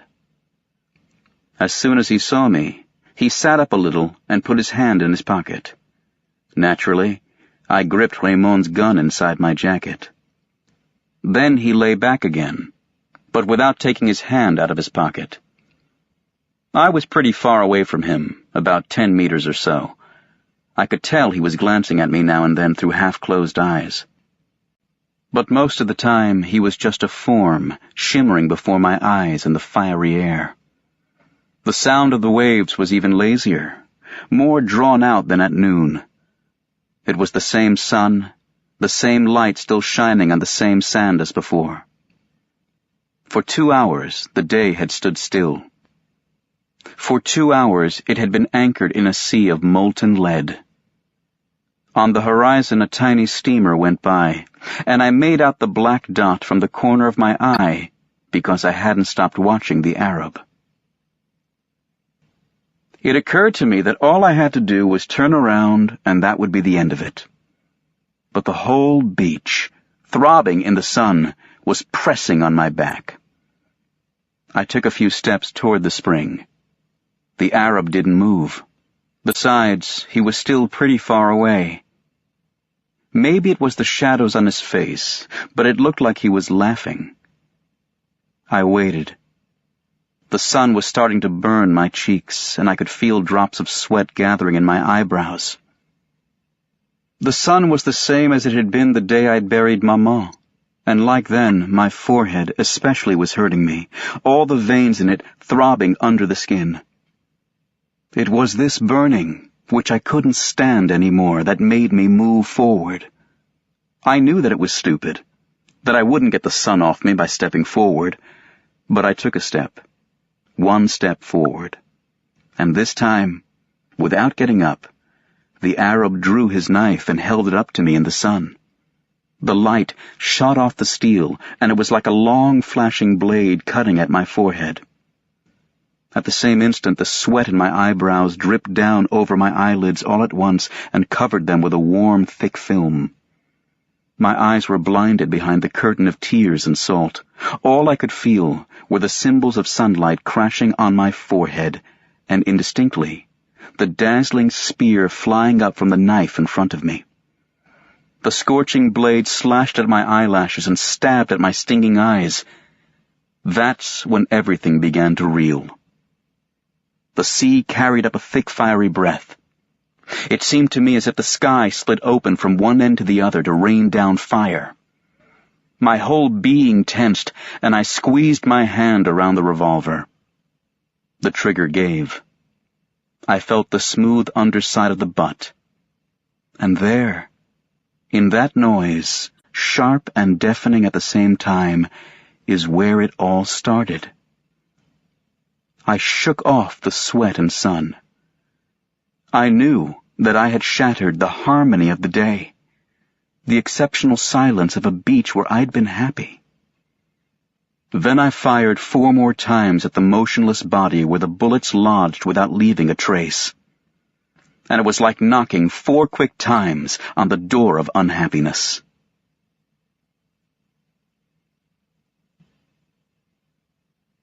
Part 2. Chapter 1. Right after my arrest, I was questioned several times. But it was just so they could find out who I was, which didn't take long. The first time at the police station, nobody seemed very interested in my case. A week later, however, the examining magistrate looked me over with curiosity.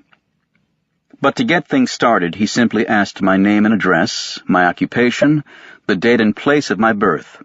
Then he wanted to know if I had hired an attorney. I admitted I hadn't and inquired whether it was really necessary to have one. "Why do you ask?" he said. I said, "I thought my case was pretty simple." He smiled and said, "That's your opinion, but the law is the law. If you don't hire an attorney yourself, the court will appoint one." I thought it was very convenient that the court should take care of those details. I told him so. He agreed with me and concluded that it was a good law. At first, I didn't take him seriously. I was led into a curtained room. There was a single lamp on his desk, which was shining on a chair where he had me sit while he remained standing in the shadows. I had read descriptions of scenes like this in books, and it all seemed like a game to me. After our conversation, though, I looked at him and saw a tall, fine-featured man with deep-set blue eyes, a long gray mustache, and lots of thick, almost white hair. He struck me as being very reasonable, and overall quite pleasant, despite a nervous tic which made his mouth twitch now and then. On my way out, I was even going to shake his hand, but just in time, I remembered that I had killed a man. The next day, a lawyer came to see me at the prison. He was short and chubby, quite young, his hair carefully slicked back. Despite the heat, I was in my shirt sleeves. He had on a dark suit, a wing collar, and an odd-looking tie with broad black and white stripes. He put the briefcase he was carrying down on my bed, introduced himself, and said he had gone over my file. My case was a tricky one, but he had no doubts we'd win, if I trusted him. I thanked him, and he said, "Let's get down to business." He sat down on the bed and explained to me that there had been some investigations into my private life. It had been learned that my mother had died recently at the home. Inquiries had then been made in Marengo. The investigators had learned that I had shown insensitivity the day of Maman's funeral.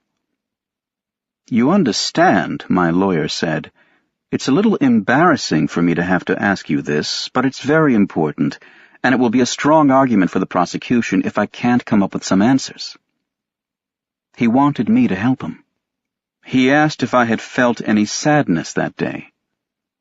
The question caught me by surprise, and it seemed to me that I would have been very embarrassed if I'd had to ask it.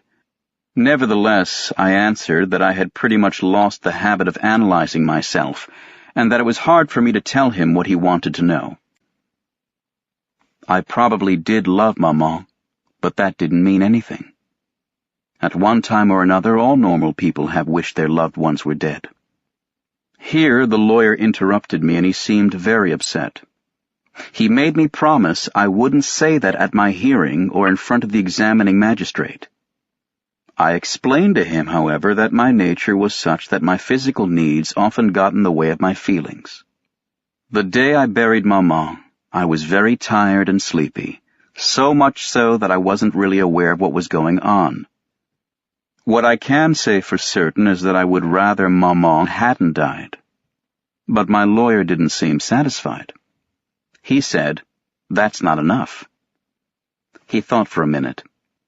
He asked me if he could say that that day I had held back my natural feelings. I said no, because it's not true. He gave me a strange look, as if he found me slightly disgusting.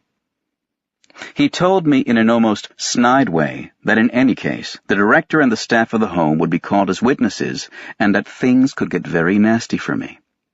I pointed out to him that none of this had anything to do with my case, but all he said was that it was obvious I had never had any dealings with the law. He left, looking angry.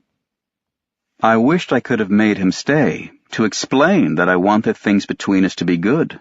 Not so he'd defend me better, but, if I can put it this way, good in a natural way. Mostly I could tell I made him feel uncomfortable. He didn't understand me, and he was sort of holding it against me. I felt the urge to reassure him that I was like everybody else, just like everybody else. But really, there wasn't much point, and I gave up the idea out of laziness. Shortly after that, I was taken before the examining magistrate again. It was 2:00 in the afternoon, and this time his office was filled with sunlight, barely softened by a flimsy curtain. It was very hot. He had me sit down and very politely informed me that, due to unforeseen circumstances, my lawyer had been unable to come. But I had the right to remain silent and to wait for my lawyer's counsel. I said that I could answer for myself. He pressed a button on the table. A young clerk came in and sat down right behind me. The two of us leaned back in our chairs. The examination began. He started out by saying that people were describing me as a taciturn and withdrawn person, and he wanted to know what I thought. I answered, "It's just that I don't have much to say, so I keep quiet." He smiled the way he had the first time, agreed that that was the best reason of all, and added, "Besides, it's not important." Then he looked at me without saying anything, leaned forward rather abruptly and said very quickly, "What interests me is you." I didn't really understand what he meant by that, so I didn't respond. "There are one or two things," he added, "that I don't quite understand. I'm sure you'll help me clear them up." I said it was all pretty simple. He pressed me to go back over that day. I went back over what I had already told him. Raymond, the beach, the swim, the quarrel, then back to the beach, the little spring, the sun, and the 5 shots from the revolver. After each sentence he would say, "Fine, fine." When I got to the body lying there, he nodded and said, Good. But I was tired of repeating the same story over and over. It seemed as if I had never talked so much in my life. After a short silence, he stood up and told me that he wanted to help me, that I interested him, and that, with God's help, he would do something for me. But first, he wanted to ask me a few more questions. Without working up to it, he asked if I loved Maman. I said yes, the same as anyone, and the clerk, who up to then had been typing steadily, must have hit the wrong key because he lost his place and had to go back. Again, without any apparent logic, the magistrate then asked if I had fired all 5 shots at once. I thought for a minute and explained that at first I had fired a single shot, and then a few seconds later the other 4. Then he said, "Why did you pause between the first and second shot?" Once again, I could see the red sand and feel the burning of the sun on my forehead. But this time I didn't answer. In the silence that followed, the magistrate seemed to be getting fidgety. He sat down, ran his fingers through his hair, put his elbows on his desk, and leaned toward me slightly with a strange look on his face. "Why? Why did you shoot at a body that was on the ground?" Once again, I didn't know how to answer. The magistrate ran his hands across his forehead and repeated his question with a slightly different tone in his voice. "Why? You must tell me. Why?" Still, I didn't say anything. Suddenly, he stood up, strode over to a far corner of his office, and pulled out a drawer in a file cabinet. He took out a silver crucifix, which he brandished as he came toward me. And in a completely different, almost cracked voice, he shouted, "Do you know what this is?" I said, "Yes, of course." Speaking very quickly and passionately, he told me that he believed in God, that it was his conviction that no man was so guilty that God would not forgive him. But in order for that to happen, a man must repent, and in so doing become like a child whose heart is open and ready to embrace all. He was leaning all the way over the table. He was waving his crucifix almost directly over my head. To tell the truth, I had found it very hard to follow his reasoning, first because I was hot and there were big flies in his office that kept landing on my face, and also because he was scaring me a little. At the same time, I knew that that was ridiculous because, after all, I was the criminal. He went on anyway. I vaguely understood that to his mind there was just one thing that wasn't clear in my confession, the fact that I had hesitated before I fired my second shot. The rest was fine, but that part he couldn't understand. I was about to tell him he was wrong to dwell on it, because it really didn't matter. But he cut me off and urged me one last time, drawing himself up to his full height and asking me if I believed in God. I said no. He sat down indignantly. He said it was impossible. All men believed in God, even those who turned their backs on him. That was his belief, and if he were ever to doubt it, his life would become meaningless. "Do you want my life to be meaningless?" he shouted. As far as I could see, it didn't have anything to do with me, and I told him so. But from across the table, he had already thrust the crucifix in my face and was screaming irrationally. "I am a Christian. I ask him to forgive you your sins. How can you not believe that he suffered for you?" I was struck by how sincere he seemed, but I had had enough. It was getting hotter and hotter. As always, whenever I want to get rid of someone I'm not really listening to, I made it appear as if I agreed. To my surprise, he acted triumphant. You see, he said. "You do believe, don't you? And you're going to place your trust in him, aren't you?" Obviously, I again said no. He fell back in his chair. He seemed to be very tired. He didn't say anything for a minute, while the typewriter, which hadn't let up the whole time, was still tapping out the last few sentences. Then he looked at me closely, and with a little sadness in his face. In a low voice, he said, I have never seen a soul as hardened as yours. The criminals who have come before me have always wept at the sight of this image of suffering. I was about to say that was precisely because they were criminals. But then I realized that I was one too. It was an idea I couldn't get used to. Then the judge stood up, as if to give me the signal that the examination was over.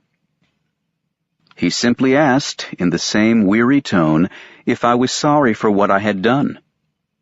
I thought about it for a minute, and said that more than sorry, I felt kind of annoyed. I got the impression he didn't understand. But that was as far as things went that day. After that, I saw a lot of the magistrate, except that my lawyer was with me each time. But it was just a matter of clarifying certain things in my previous statements, or else the magistrate would discuss the charges with my lawyer. But on those occasions, they never really paid much attention to me. Anyway, the tone of the questioning gradually changed. The magistrate seemed to have lost interest in me, and to have come to some sort of decision about my case. He didn't talk to me about God anymore, and I never saw him as worked up as he was that first day. The result was that our discussions became more cordial. A few questions, a brief conversation with my lawyer, and the examinations were over. As the magistrate put it, my case was taking its course. And then sometimes, when the conversation was of a more general nature, I would be included. I started to breathe more freely. No one in any of these meetings was rough with me. Everything was so natural, so well handled, and so calmly acted out, that I had the ridiculous impression of being one of the family. And I can say that at the end of the 11 months that this investigation lasted, I was almost surprised that I had ever enjoyed anything other than those rare moments when the judge would lead me to the door of his office, slap me on the shoulder, and say to me cordially, "That's all for today, Monsieur Antichrist." I would then be handed back over to the police. Chapter 2. There are some things I've never liked talking about. A few days after I entered prison, I realized that I wouldn't like talking about this part of my life. Later on, though, I no longer saw any point to my reluctance. In fact, I wasn't really in prison those first few days. I was sort of waiting for something to happen. It was only after Marie's first and last visit that it all started. From the day I got her letter, she told me she would no longer be allowed to come because she wasn't my wife. From that day on, I felt that I was at home in my cell, and that my life was coming to a standstill there. The day of my arrest, I was first put in a room where there were already several other prisoners, most of them Arabs. They laughed when they saw me. Then they asked what I was in for. I said I'd killed an Arab, and they were all silent. A few minutes later, it got dark. They showed me how to fix the mat I was supposed to sleep on. One end could be rolled up to make a pillow. All night I felt bugs crawling over my face.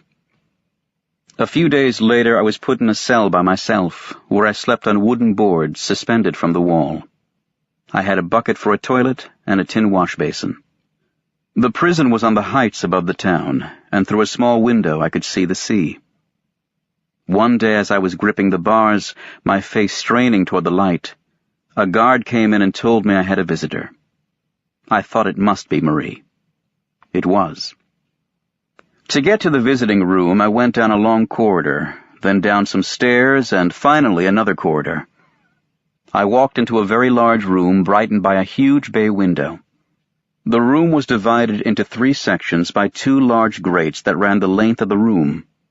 Between the 2 grates was a space of 8 to 10 meters, which separated the visitors from the prisoners. I spotted Marie, standing at the opposite end of the room with her striped dress and her sun-tanned face. On my side of the room, there were about 10 prisoners, most of them Arabs.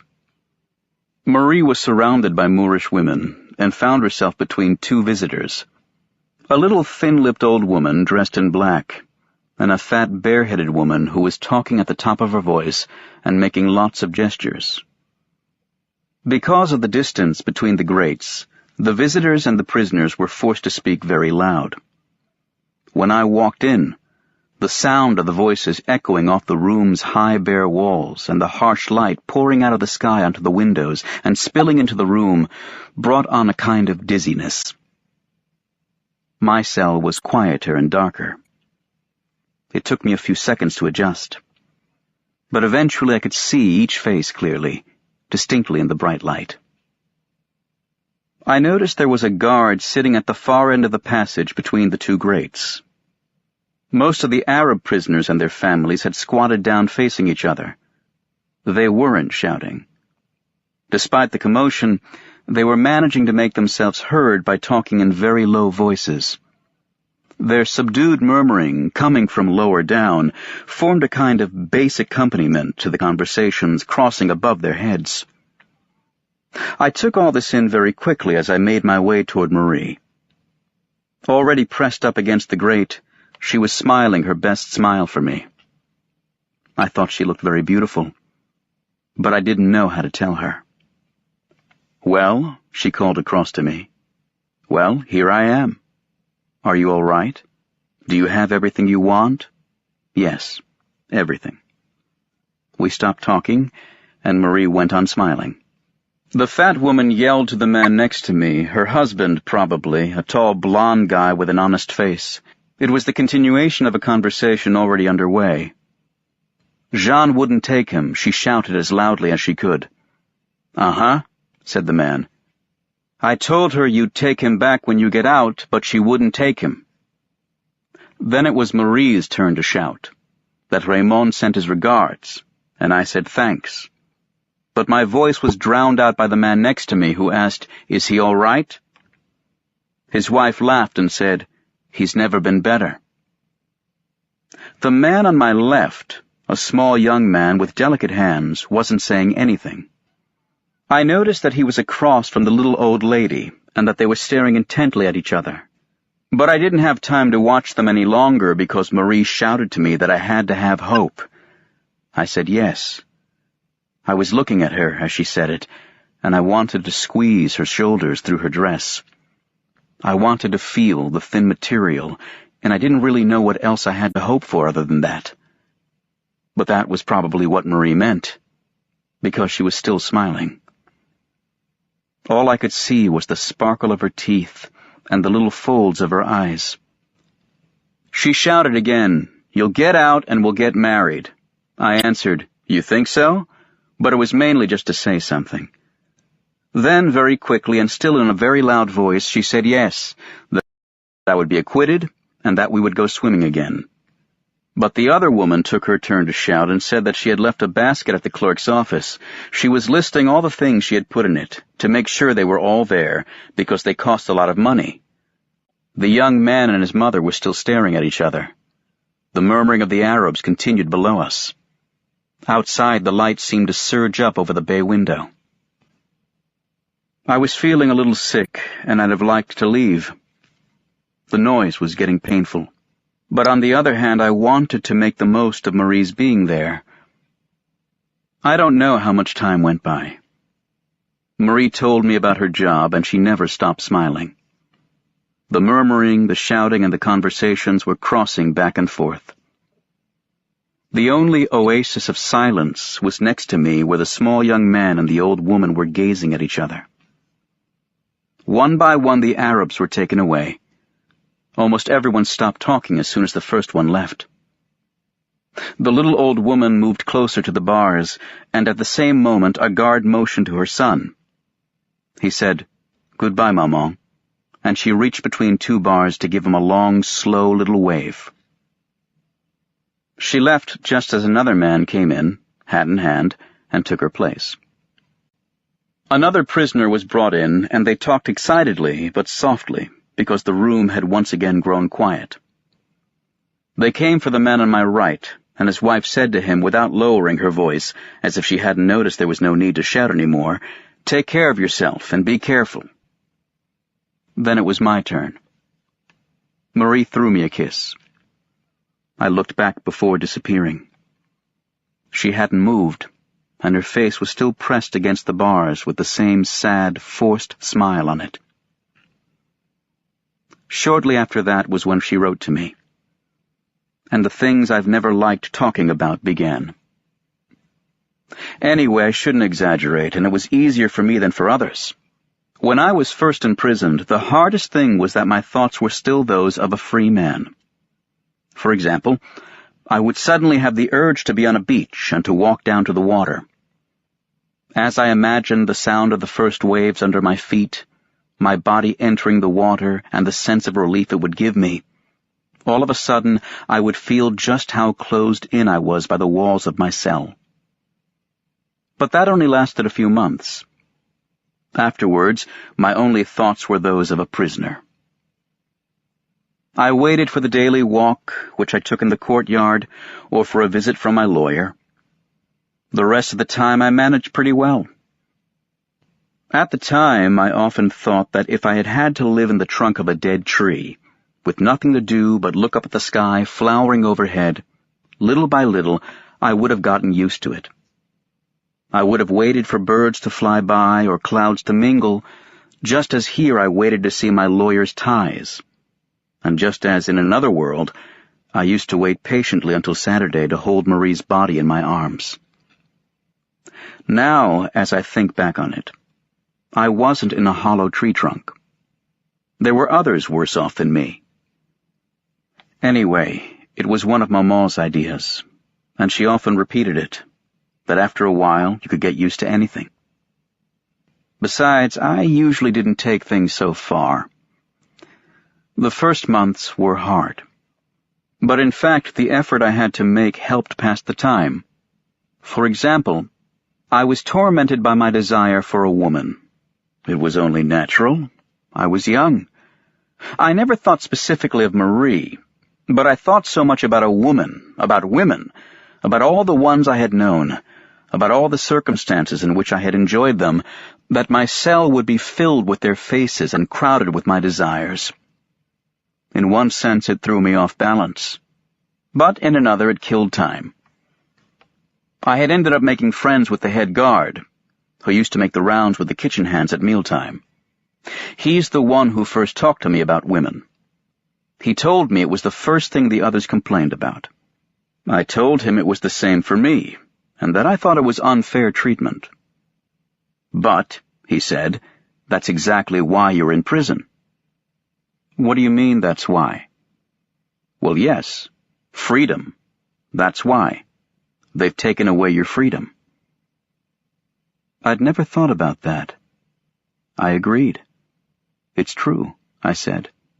Otherwise, what would be the punishment? Right.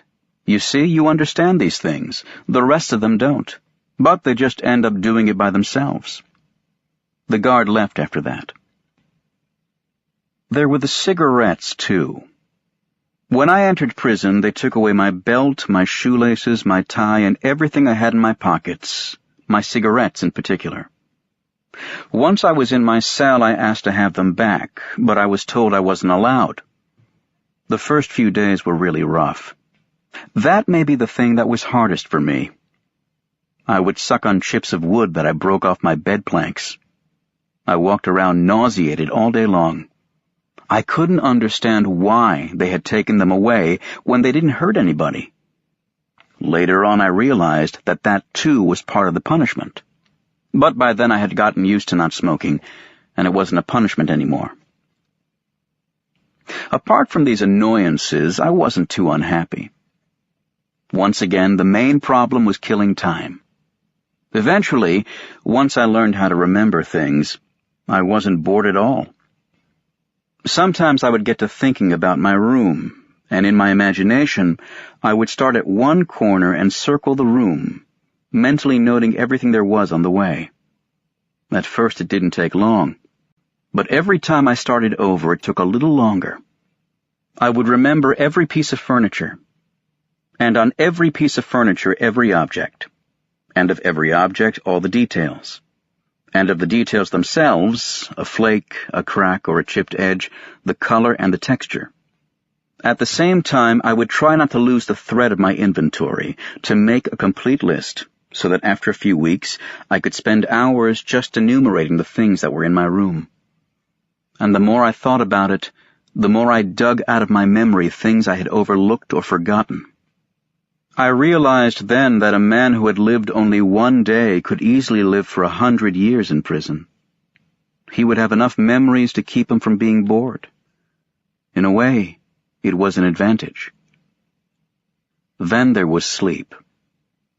At first, I didn't sleep well at night, and not at all during the day. Little by little, my nights got better, and I was able to sleep during the day, too. In fact, during the last few months, I've been sleeping 16 to 18 hours a day. That would leave me 6 hours to kill with meals, nature's call, my memories, and the story about the Czechoslovakian. Between my straw mattress and the bed planks, I had actually found an old scrap of newspaper, yellow and transparent, half stuck to the canvas. On it was a news story, the first part of which was missing, but which must have taken place in Czechoslovakia. A man had left a Czech village to seek his fortune. 25 years later, and now rich, he had returned with a wife and child. His mother was running a hotel with his sister in the village where he'd been born. In order to surprise them, he had left his wife and child at another hotel and gone to see his mother, who didn't recognize him when he walked in. As a joke, he'd had the idea of taking a room. He had shown off his money. During the night, his mother and his sister had beaten him to death with a hammer in order to rob him and had thrown his body in the river. The next morning, the wife had come to the hotel and, without knowing it, gave away the traveler's identity. The mother hanged herself. The sister threw herself down a well. I must have read that story 1,000 times. On the one hand, it wasn't very likely. On the other, it was perfectly natural. Anyway, I thought the traveler pretty much deserved what he got, and that you should never play games. So, with all the sleep, my memories, reading my crime story, and the alternation of light and darkness, time passed. Of course, I had read that eventually you wind up losing track of time in prison, but it hadn't meant much to me when I'd read it. I hadn't understood how days could be both long and short at the same time. Long to live through, maybe, but so drawn out that they ended up flowing into one another. They lost their names. Only the words yesterday and tomorrow still had any meaning for me. One day when the guard told me that I'd been in for 5 months, I believed it, but I didn't understand it. For me it was one and the same unending day that was unfolding in my cell and the same thing I was trying to do. That day, after the guard had left, I looked at myself in my tin plate. My reflection seemed to remain serious even though I was trying to smile at it. I moved the plate around in front of me. I smiled, and it still had the same sad, stern expression. It was near the end of the day, the time of day I don't like talking about. That nameless hour when the sounds of evening would rise up from every floor of the prison in a cortege of silence. I moved closer to the window, and in the last light of day I gazed at my reflection one more time. It was still serious. And what was surprising about that, since at that moment I was too? But at the same time, and for the first time in months, I distinctly heard the sound of my own voice. I recognized it as the same one that had been ringing in my ears for many long days, and I realized that all that time I had been talking to myself. Then I remembered what the nurse at Maman's funeral said. No. There was no way out, and no one can imagine what nights in prison are like.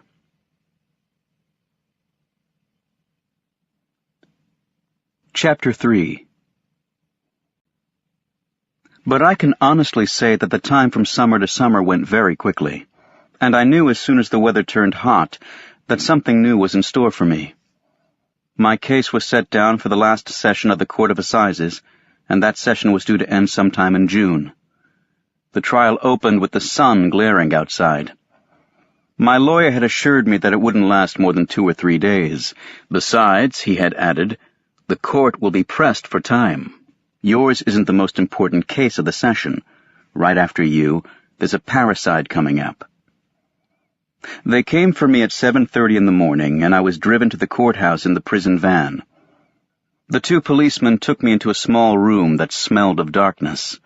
We waited, seated near a door through which we could hear voices, shouts, chairs being dragged across the floor, and a lot of commotion, which made me think of those neighborhood fetes when the hall is cleared for dancing after the concert. The policeman told me we had to wait for the judges, and one of them offered me a cigarette, which I turned down. Shortly after that, he asked me if I had the jitters. I said no, and that, in a way, I was even interested in seeing a trial. I'd never had the chance before. Yeah, said the other policeman, but it gets a little boring after a while. A short time later, a small bell rang in the room. Then they took my handcuffs off. They opened the door and led me into the dock. The room was packed. Despite the blinds, the sun filtered through in places and the air was already stifling. They hadn't opened the windows. I sat down with the policemen standing on either side of me. It was then that I noticed a row of faces in front of me. They were all looking at me. I realized that they were the jury. But I can't say what distinguished one from another. I had just one impression. I was sitting across from a row of seats on a streetcar, and all these anonymous passengers were looking over the new arrival to see if they could find something funny about him. I knew it was a silly idea, since it wasn't anything funny they were after but a crime. There isn't much difference, though. In any case, that was the idea that came to me. I was feeling a little dizzy, too, with all those people in that stuffy room. I looked around the courtroom again, but I couldn't make out a single face. I think that at first I hadn't realized that all those people were crowding in to see me. Usually people didn't pay much attention to me. It took some doing on my part to understand that I was the cause of all the excitement. I said to the policeman, "Some crowd." He told me it was because of the press, and he pointed to a group of men at a table just below the jury box. He said, "That's them." I asked, "Who?" And he repeated, "The press." He knew one of the reporters, who just then spotted him and was making his way toward us. He was an older, friendly man with a twisted little grin on his face. He gave the policeman a warm handshake. I noticed then that everyone was waving and exchanging greetings and talking, as if they were in a club where people are glad to find themselves among others from the same world. That is how I explained to myself the strange impression I had of being odd man out, a kind of intruder. Yet the reporter turned and spoke to me with a smile. He told me that he hoped everything would go well for me. I thanked him, and he added, "You know, we've blown your case up a little. Summer is the slow season for the news, and your story and the parricide were the only ones worth bothering about." Then he pointed in the direction of the group he had just left, at a little man who looked like a fattened-up weasel. He told me that the man was a special correspondent for a Paris paper. Actually, he didn't come because of you, but since they assigned him to cover the parricide trial, they asked him to send a dispatch about your case at the same time. And again I almost thanked him. But I thought that would be ridiculous. He waved cordially, shyly, and left us. We waited a few more minutes. My lawyer arrived, in his gown, surrounded by lots of colleagues. He walked over to the reporters and shook some hands. They joked and laughed and looked completely at ease until the moment when the bell in the court rang. Everyone went back to his place. My lawyer walked over to me, shook my hand, and advised me to respond briefly to the questions that would be put to me, not to volunteer anything, and to leave the rest to him. To my left, I heard the sound of a chair being pulled out, and I saw a tall, thin man, dressed in red, and wearing a pince-nez, who was carefully folding his robe as he sat down. A bailiff said, "All rise." At the same time, 2 large fans started to whir. 3 judges, 2 in black, the 3rd in red, entered with files in hand and walked briskly to the rostrum, which dominated the room. The man in the red gown sat on the chair in the middle, set his cap down in front of him, wiped his bald little head with a handkerchief, and announced that the court was now in session. The reporters already had their pens in hand.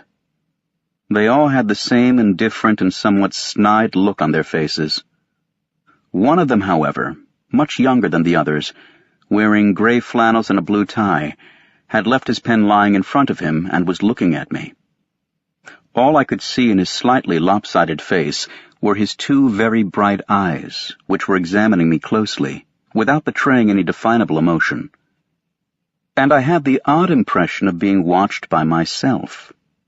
Maybe it was for that reason, and also because I wasn't familiar with all the procedures, that I didn't quite understand everything that happened next. The drawing of lots for the jury. The questions put by the presiding judge to my lawyer, the prosecutor, and the jury. Each time, the jurors' heads would all turn toward the bench at the same time. The quick reading of the indictment, in which I recognized names of people and places, and some more questions to my lawyer. Anyway, the presiding judge said he was going to proceed with the calling of witnesses. The bailiff read off some names that caught my attention. In the middle of what until then had been a shapeless mass of spectators, I saw them stand up one by one, only to disappear again through a side door. The director and the caretaker from the home, old Thomas Pérez, Raymond, Masson, Salamano, and Marie. She waved to me, anxiously. I was still feeling surprised that I hadn't seen them before when Céleste, the last to be called, stood up. I recognized next to him the little woman from the restaurant, with her jacket and her stiff and determined manner. She was staring right at me. But I didn't have time to think about them, because the presiding judge started speaking. He said that the formal proceedings were about to begin, and that he didn't think he needed to remind the public to remain silent. According to him, he was there to conduct in an impartial manner the proceedings of a case which he would consider objectively. The verdict returned by the jury would be taken in a spirit of justice, and in any event he would have the courtroom cleared at the slightest disturbance. It was getting hotter, and I could see the people in the courtroom fanning themselves with newspapers, which made a continuous low rustling sound. The presiding judge gave a signal, and the bailiff brought over 3 fans made of woven straw, which the 3 judges started waving immediately. My examination began right away. The presiding judge questioned me calmly and even, it seemed to me, with a hint of cordiality. Once again he had me state my name, age, date, and place of birth, and although it irritated me, I realized it was only natural because it would be a very serious thing to try the wrong man. Then he reread the narrative of what I'd done, turning to me every few sentences to ask, "Is that correct?" Each time I answered, "Yes, Your Honor," as my lawyer had instructed me to do. It took a long time because the judge went into minute detail in his narrative. The reporters were writing the whole time. I was conscious of being watched by the youngest of them and by the little robot woman. Every one on the row of streetcar seats was turned directly toward the judge, who coughed, leafed through his file, and turned toward me, fanning himself. He told me that he now had to turn to some questions that might seem irrelevant to my case, but might in fact have a significant bearing on it. I knew right away he was going to talk about Maman again, and at the same time, I could feel how much it irritated me. He asked me why I had put Maman in the home. I answered that it was because I didn't have the money to have her looked after and cared for. He asked me if it had been hard on me, and I answered that Maman and I didn't expect anything from each other anymore, or from anyone else either, and that we had both gotten used to our new lives. The judge then said that he didn't want to dwell on this point, and he asked the prosecutor if he had any further questions.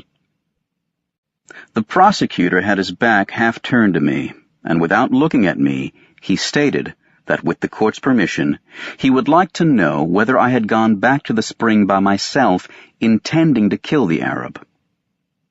"No," I said. "Well then, why was I armed, and why did I return to precisely that spot?" I said it just happened that way.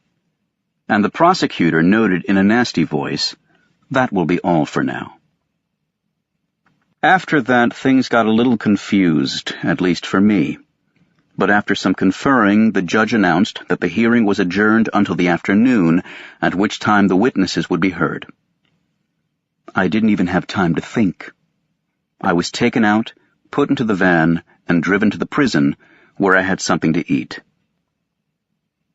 After a very short time, just long enough for me to realize I was tired, they came back for me. The whole thing started again, and I found myself in the same courtroom in front of the same faces. Only, it was much hotter. And, as if by some miracle, each member of the jury, the prosecutor, my lawyer, and some of the reporters too, had been provided with straw fans. The young reporter and the little robot woman were still there. They weren't fanning themselves, but they were still watching me without saying a word. I wiped away the sweat covering my face, and I had barely become aware of where I was and what I was doing when I heard the director of the home being called. He was asked whether Mama ever complained about me, and he said yes, but that some of it was just a way the residents all had of complaining about their relatives. The judge had him clarify whether she used to reproach me for having put her in the home, and the director again said yes, but this time he didn't add anything else. To another question he replied that he had been surprised by my calm the day of the funeral. He was asked what he meant by calm. The director then looked down at the tips of his shoes and said that I hadn't wanted to see Mama, that I hadn't cried once, and that I had left right after the funeral without paying my last respects at her grave. And one other thing had surprised him. One of the men who worked for the undertaker had told him I didn't know how old Mama was. There was a brief silence, and then the judge asked him if he was sure I was the man he had just been speaking of. The director didn't understand the question, so the judge told him it's a formality. He then asked the prosecutor if he had any questions to put to the witness, and the prosecutor exclaimed, "Oh no, that is quite sufficient," with such glee, and with such a triumphant look in my direction, that for the first time in years I had this stupid urge to cry, because I could feel how much all these people hated me. After asking the jury and my lawyer if they had any questions, the judge called the caretaker. The same ritual was repeated for him as for all the others. As he took the stand, the caretaker glanced at me and then looked away. He answered the questions put to him. He said I hadn't wanted to see Mama, that I had smoked and slept some, and that I had had some coffee. It was then I felt a stirring go through the room, and for the first time I realized that I was guilty. The caretaker was asked to repeat the part about the coffee and the cigarette. The prosecutor looked at me with an ironic gleam in his eye. At that point, my lawyer asked the caretaker if it wasn't true that he had smoked a cigarette with me. But the prosecutor objected vehemently to this question. Who is on trial here? And what kind of tactics are these? Trying to taint the witnesses for the prosecution in an effort to detract from testimony that remains nonetheless overwhelming? In spite of all that, the judge directed the caretaker to answer the question. The old man looked embarrassed and said, "I know I was wrong to do it, but I couldn't refuse the cigarette when Monsieur offered it to me." Lastly, I was asked if I had anything to add. "Nothing," I said, "except that the witness is right. It's true. I did offer him a cigarette." The caretaker gave me a surprised and somehow grateful look. He hesitated, and then he said that he was the one who offered me the coffee. My lawyer was exultant and stated loudly that the jury would take note of the fact. But the prosecutor shouted over our heads and said, "Indeed, the gentlemen of the jury will take note of the fact, and they will conclude that a stranger may offer a cup of coffee, but that beside the body of the one who brought him into the world, A son should have refused it. The caretaker went back to his bench. When Thomas Perez's turn came, a bailiff had to hold him up and help him get to the witness stand. Perez said it was really my mother he had known, and that he had seen me only once, on the day of the funeral. He was asked how I had acted that day, and he replied, "You understand, I was too sad, so I didn't see anything. My sadness made it impossible to see anything, because for me it was a very great sadness, and I even fainted, so I wasn't able to see Monsieur." The prosecutor asked him if he had at least seen me cry. Perez answered no. The prosecutor in turn said, "The gentlemen of the jury will take note." But my lawyer got angry. He asked Perez, in what seemed to be an exaggerated tone of voice, if he had seen me not cry. Perez said no. The spectators laughed. And my lawyer, rolling up one of his sleeves, said with finality, "Here we have the perfect reflection of this entire trial. Everything is true and nothing is true." The prosecutor had a blank expression on his face, and with a pencil he was poking holes in the title page of his case file. After a 5-minute recess, during which my lawyer told me that everything was working out for the best, we heard the testimony of Celeste, who was called by the defense. The defense meant me. Every now and then Celeste would glance over in my direction and rotate his Panama hat in his hands. He was wearing the new suit he used to put on to go out with me to the races sometimes on Sundays. But I think he must not have been able to get his collar on, because he only had a brass stud keeping his shirt fastened. He was asked if I was a customer of his, and he said yes, but he was also a friend. What he thought of me, and he answered that I was a man. What he meant by that, and he stated that everybody knew what that meant. If he had noticed that I was ever withdrawn, and all he would admit was that I didn't speak unless I had something to say. The prosecutor asked him if I kept up with my bill. Celeste laughed and said, "Between us, those were just details." He was again asked what he thought about my crime. He put his hands on the edge of the box, and you could tell he had something prepared. He said, "The way I see it, it's bad luck. Everybody knows what bad luck is. It leaves you defenseless. And there it is. The way I see it, it's bad luck." He was about to go on, but the judge told him that would be all and thanked him. Celeste was a little taken aback, but he stated that he had more to say. He was asked to be brief. He again repeated that it was bad luck. And the judge said, "Yes, fine, but we are here to judge just this sort of bad luck. Thank you."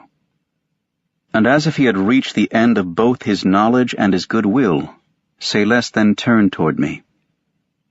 It looked to me as if his eyes were glistening and his lips were trembling. He seemed to be asking me what else he could do. I said nothing. I made no gesture of any kind, but it was the first time in my life I ever wanted to kiss a man. The judge again instructed him to step down. Celeste went and sat among the spectators. He sat there throughout the entire trial, leaning forward, his elbows on his knees, the Panama hat in his hands, listening to everything that was said. Marie entered. She had put on a hat, and she was still beautiful, but I liked her better with her hair loose. From where I was sitting, I could just make out the slight fullness of her breasts, and I recognized the little pout of her lower lip. She seemed very nervous. Right away she was asked how long she had known me. She said since the time she worked in our office. The judge wanted to know what her relation to me was. She said she was my friend. To another question she answered yes, it was true that she was supposed to marry me. Flipping through a file, the prosecutor asked her bluntly when our liaison had begun. She indicated the date. The prosecutor remarked indifferently that if he was not mistaken, that was the day after Maman died. Then in a slightly ironic tone he said that he didn't mean to dwell on such a delicate matter, and that he fully appreciated Marie's misgivings, but, and here his tone grew firmer, that he was duty-bound to go beyond propriety. So he asked Marie to describe briefly that day when I had first known her. Marie didn't want to, but at the prosecutor's insistence, she went over our swim, the movies, and going back to my place. The prosecutor said that after Marie had given her statements to the examining magistrate, he had consulted the movie listings for that day. He added that Marie herself would tell the court what film was showing. In an almost expressionless voice, she did in fact tell the court that it was a Fernandel film. By the time she had finished, there was complete silence in the courtroom. The prosecutor then rose, and very gravely, and with what struck me as real emotion in his voice, his finger pointing at me, said slowly and distinctly, "Gentlemen of the jury, the day after his mother's death, this man was out swimming, starting up a dubious liaison, and going to the movies, a comedy, for laughs. I have nothing further to say." He sat down in the still silent courtroom. But all of a sudden Marie began to sob, saying it wasn't like that, there was more to it, and that she was being made to say the opposite of what she was thinking, that she knew me and I hadn't done anything wrong. But at a signal from the judge, the bailiff ushered her out, and the trial proceeded. Hardly anyone listened after that, when Masson testified that I was an honest man, and I'd even say, a decent one. Hardly anyone listened to Salamano either, when he recalled how I had been good to his dog, and when he answered a question about my mother and me by saying that I had run out of things to say to Maman, and that was why I'd put her in the home. "You must understand," Salamano kept saying. "You must understand." But no one seemed to understand. He was ushered out. Next came Raymond, who was the last witness. He waved to me, and all of a sudden, he blurted out that I was innocent. But the judge advised him that he was being asked not for judgments, but for facts. He was instructed to wait for the questions before responding. He was directed to state precisely what his relations with the victim were. Raymond took this opportunity to say that he was the one the victim hated ever since he had hit the guy's sister. Nevertheless, the judge asked him whether the victim hadn't also had reason to hate me. Raymond said that my being at the beach was just chance. The prosecutor then asked him how it was that the letter that set the whole drama in motion had been written by me. Raymond responded that it was just chance. The prosecutor retorted that chance already had a lot of misdeeds on its conscience in this case. He wanted to know if it was just by chance that I hadn't intervened when Raymond had beaten up his girlfriend. Just by chance that I had acted as a witness at the police station. And again, just by chance, that my statements on that occasion had proved to be so convenient. Finishing up, he asked Raymond how he made his living. And when Raymond replied, "warehouse guard," the prosecutor informed the jury that it was common knowledge that the witness practiced the profession of procurer. I was his friend and accomplice. They had before them the basest of crimes, a crime made worse than sordid by the fact that they were dealing with a monster, a man without morals. Raymond wanted to defend himself, and my lawyer objected, but they were instructed that they must let the prosecutor finish. "I have little to add," the prosecutor said. "Was he your friend?" he asked Raymond. "Yes," Raymond said. "We were pals." The prosecutor then put the same question to me, and I looked at Raymond, who returned my gaze. I answered yes. The prosecutor then turned to the jury and declared, "The same man who the day after his mother died was indulging in the most shameful debauchery killed a man for the most trivial of reasons, and did so in order to settle an affair of unspeakable vice." He then sat down. But my lawyer had lost his patience, and raising his hand so high that his sleeves fell, revealing the creases of a starched shirt, he shouted, "Come now. Is my client on trial for burying his mother or for killing a man?" The spectators laughed. But the prosecutor rose to his feet again, adjusted his robe, and declared that only someone with the naivete of his esteemed colleague could fail to appreciate that between these two sets of facts there existed a profound, fundamental, and tragic relationship. "Indeed," he loudly exclaimed, "I accuse this man of burying his mother with crime in his heart." This pronouncement seemed to have a strong effect on the people in the courtroom. My lawyer shrugged his shoulders and wiped the sweat from his brow. But he looked shaken himself, and I realized that things weren't going well for me. The trial was adjourned. As I was leaving the courthouse on my way back to the van, I recognized for a brief moment the smell and color of the summer evening. In the darkness of my mobile prison, I could make out one by one, as if from the depths of my exhaustion, all the familiar sounds of a town I loved and of a certain time of day when I used to feel happy.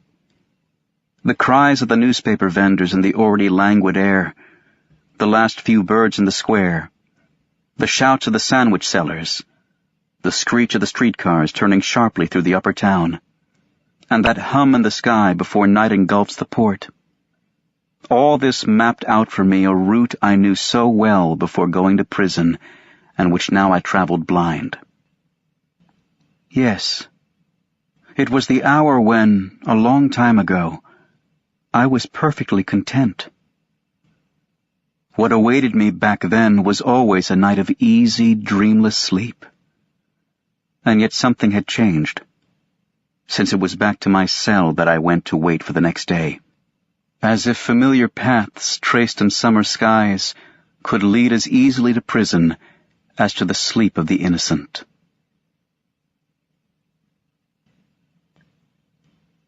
Chapter 4. Even in the prisoner's dock, it's always interesting to hear people talk about you. And during the summations by the prosecutor and my lawyer, there was a lot said about me. Maybe more about me than about my crime. But were there two speeches so different after all? My lawyer raised his arms and pleaded guilty, but with an explanation. The prosecutor waved his hands and proclaimed my guilt, but without an explanation. One thing bothered me a little, though. Despite everything that was on my mind, I felt like intervening every now and then, but my lawyer kept telling me just keep quiet. It won't do your case any good. In a way, they seemed to be arguing the case as if it had nothing to do with me. Everything was happening without my participation. My fate was being decided without anyone so much as asking my opinion. There were times when I felt like breaking in on all of them and saying, "Wait a minute, who's the accused here? Being the accused counts for something, and I have something to say." But on second thought, I didn't have anything to say. Besides, I have to admit that whatever interest you can get people to take in you doesn't last very long. For example, I got bored very quickly with the prosecutor's speech. Only bits and pieces, a gesture, or a long but isolated tirade, caught my attention or aroused my interest. The gist of what he was saying, if I understood him correctly, was that my crime was premeditated. At least, that is what he tried to show. As he himself said, "I will prove it to you, gentlemen, and I will prove it in two ways.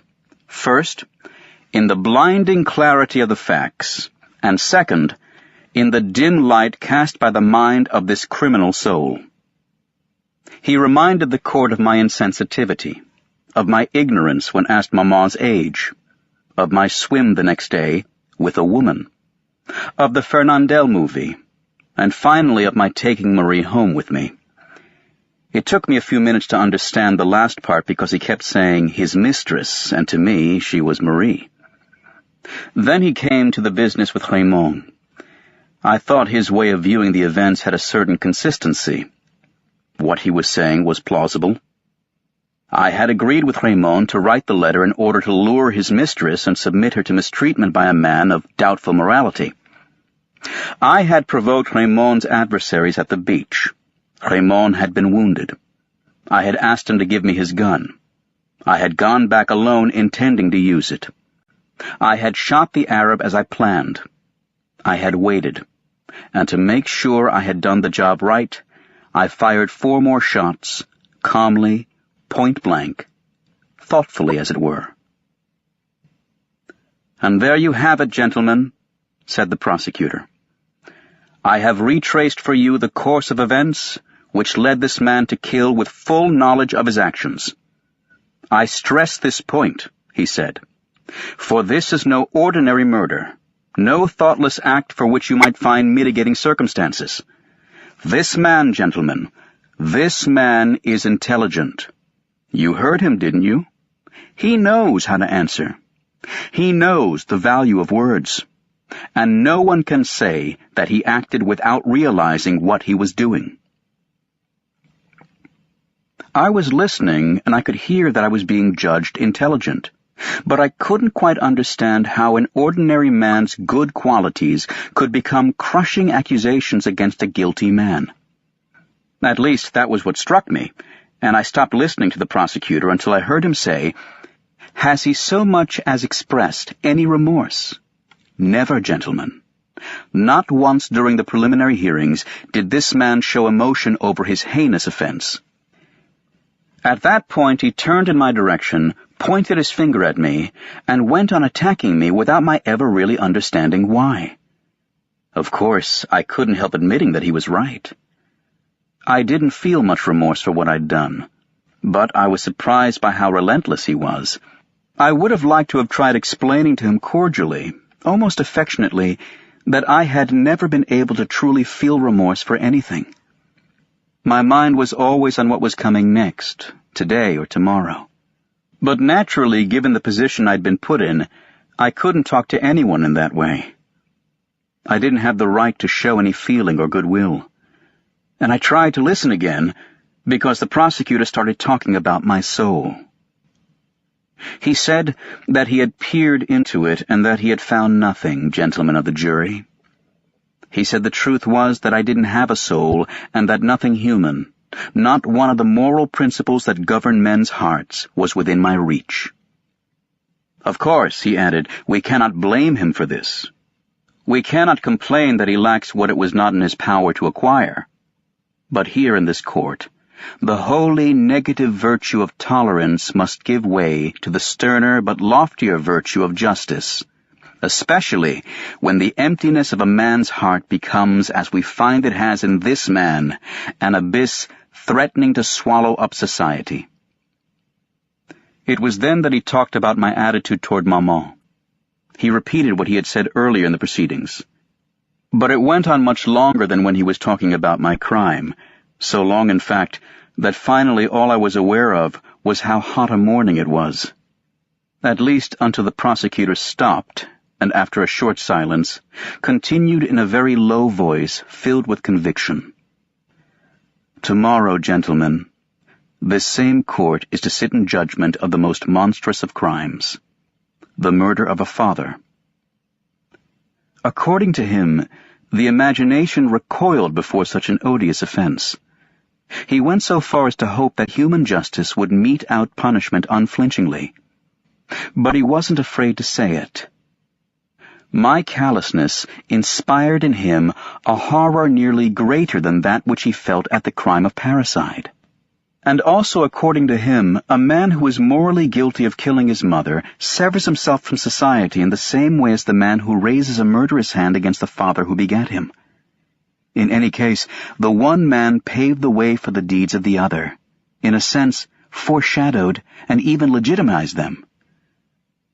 I am convinced, gentlemen, he added, raising his voice, that you will not think it too bold of me if I suggest to you that the man who is seated in the dock is also guilty of the murder to be tried in this court tomorrow. He must be punished accordingly. Here the prosecutor wiped his face, which was glistening with sweat. He concluded by saying that his duty was a painful one, but that he would carry it out resolutely. He stated that I had no place in a society whose most fundamental rules I ignored, and that I could not appeal to the same human heart whose elementary response I knew nothing of. "I ask you for this man's head," he said, "and I do so with a heart at ease. For if in the course of what has been a long career I have had occasion to call for the death penalty, never as strongly as today have I felt this painful duty made easier, lighter, clearer by the certain knowledge of a sacred imperative, and by the horror I feel when I look into a man's face and all I see is a monster." When the prosecutor returned to his seat, there was a rather long silence. My head was spinning with heat and astonishment. The presiding judge cleared his throat and in a very low voice asked me if I had anything to add. I stood up, and since I did wish to speak, I said, almost at random, in fact, that I never intended to kill the Arab. The judge replied by saying that at least that was an assertion, that until then he hadn't quite grasped the nature of my defense, and that before hearing from my lawyer he would be happy to have me state precisely the motives for my act. Fumbling a little with my words and realizing how ridiculous I sounded, I blurted out that it was because of the sun. People laughed. My lawyer threw up his hands, and immediately after that he was given the floor. But he stated that it was late, and that he would need several hours. He requested that the trial be reconvened in the afternoon. The court granted his motion. That afternoon, the big fans were still churning the thick air in the courtroom, and the jurors' brightly colored fans were all moving in unison. It seemed to me as if my lawyer's summation would never end. At one point, though, I listened, because he was saying, "It is true, I killed a man." He went on like that, saying "I" whenever he was speaking about me. I was completely taken aback. I leaned over to one of the guards and asked him why he was doing that. He told me to keep quiet, and a few seconds later he added, "All lawyers do it." I thought it was a way to exclude me even further from the case, reduce me to nothing, and, in a sense, substitute himself for me. But I think I was already very far removed from that courtroom. Besides, my lawyer seemed ridiculous to me. He rushed through a plea of provocation, and then he too talked about my soul. But to me he seemed to be a lot less talented than the prosecutor. "I too," he said, "have peered into this man's soul. But unlike the esteemed representative of the government prosecutor's office, I did see something there, and I can assure you that I read it like an open book." What he read was that I was an honest man, a steadily employed, tireless worker, loyal to the firm that employed him, well-liked, and sympathetic to the misfortunes of others. To him, I was a model son who had supported his mother as long as he could. In the end, I had hoped that a home for the aged would give the old woman the comfort that with my limited means I could not provide for her. "Gentlemen," he added, "I am amazed that so much has been made of this home. For after all, if it were necessary to prove the usefulness and importance of such institutions, all one would have to say is that it is the state itself which subsidizes them." The only thing is, he didn't say anything about the funeral, and I thought that that was a glaring omission in his summation. But all the long speeches, all the interminable days and hours that people had spent talking about my soul had left me with the impression of a colorless, swirling river that was making me dizzy. In the end, all I remember is that while my lawyer went on talking, I could hear through the expanse of chambers and courtrooms an ice cream vendor blowing his tin trumpet out in the street. I was assailed by memories of a life that wasn't mine anymore, but one in which I'd found the simplest and most lasting joys. The smells of summer, the part of town I loved, a certain evening sky, Marie's dresses and the way she laughed. The utter pointlessness of whatever I was doing there seized me by the throat, and all I wanted was to get it over with and get back to my cell and sleep. I barely even heard when my lawyer, wrapping up, exclaimed that the jury surely would not send an honest, hard-working man to his death because he had lost control of himself for one moment. And then he asked them to find extenuating circumstances for a crime for which I was already suffering the most agonizing of punishments: eternal remorse. Court was adjourned, and my lawyer sat back down. He looked exhausted, but his colleagues came over to shake his hand. I heard that was brilliant. One of them even appealed to me as a witness. "Wasn't it?" he said. I agreed, but my congratulations weren't sincere, because I was too tired. Meanwhile, the sun was getting low outside, and it wasn't as hot anymore. From what street noises I could hear, I sensed the sweetness of evening coming on. There we all were, waiting. And what we were all waiting for really concerned only me. I looked around the room again. Everything was the same as it had been the first day. My eyes met those of the little robot woman and the reporter in the gray jacket. That reminded me that I hadn't tried to catch Marie's eye once during the whole trial. I hadn't forgotten about her. I'd just had too much to do. I saw her sitting between Céleste and Raymond. She made a little gesture as if to say, "At last." There was a worried little smile on her face, but my heart felt nothing, and I couldn't even return her smile. The judges came back in. Very quickly a series of questions was read to the jury.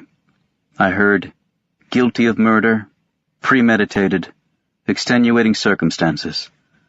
The jurors filed out, and I was taken to the little room where I had waited before. My lawyer joined me. He was very talkative and spoke to me more confidently and cordially than he ever had before. He thought that everything would go well and that I would get off with a few years in prison or at hard labor. I asked him whether he thought there was any chance of overturning the verdict if it was unfavorable. He said no. His tactic had been not to file any motions so as not to antagonize the jury. He explained to me that verdicts weren't set aside just like that for nothing. That seemed obvious, and I accepted his logic.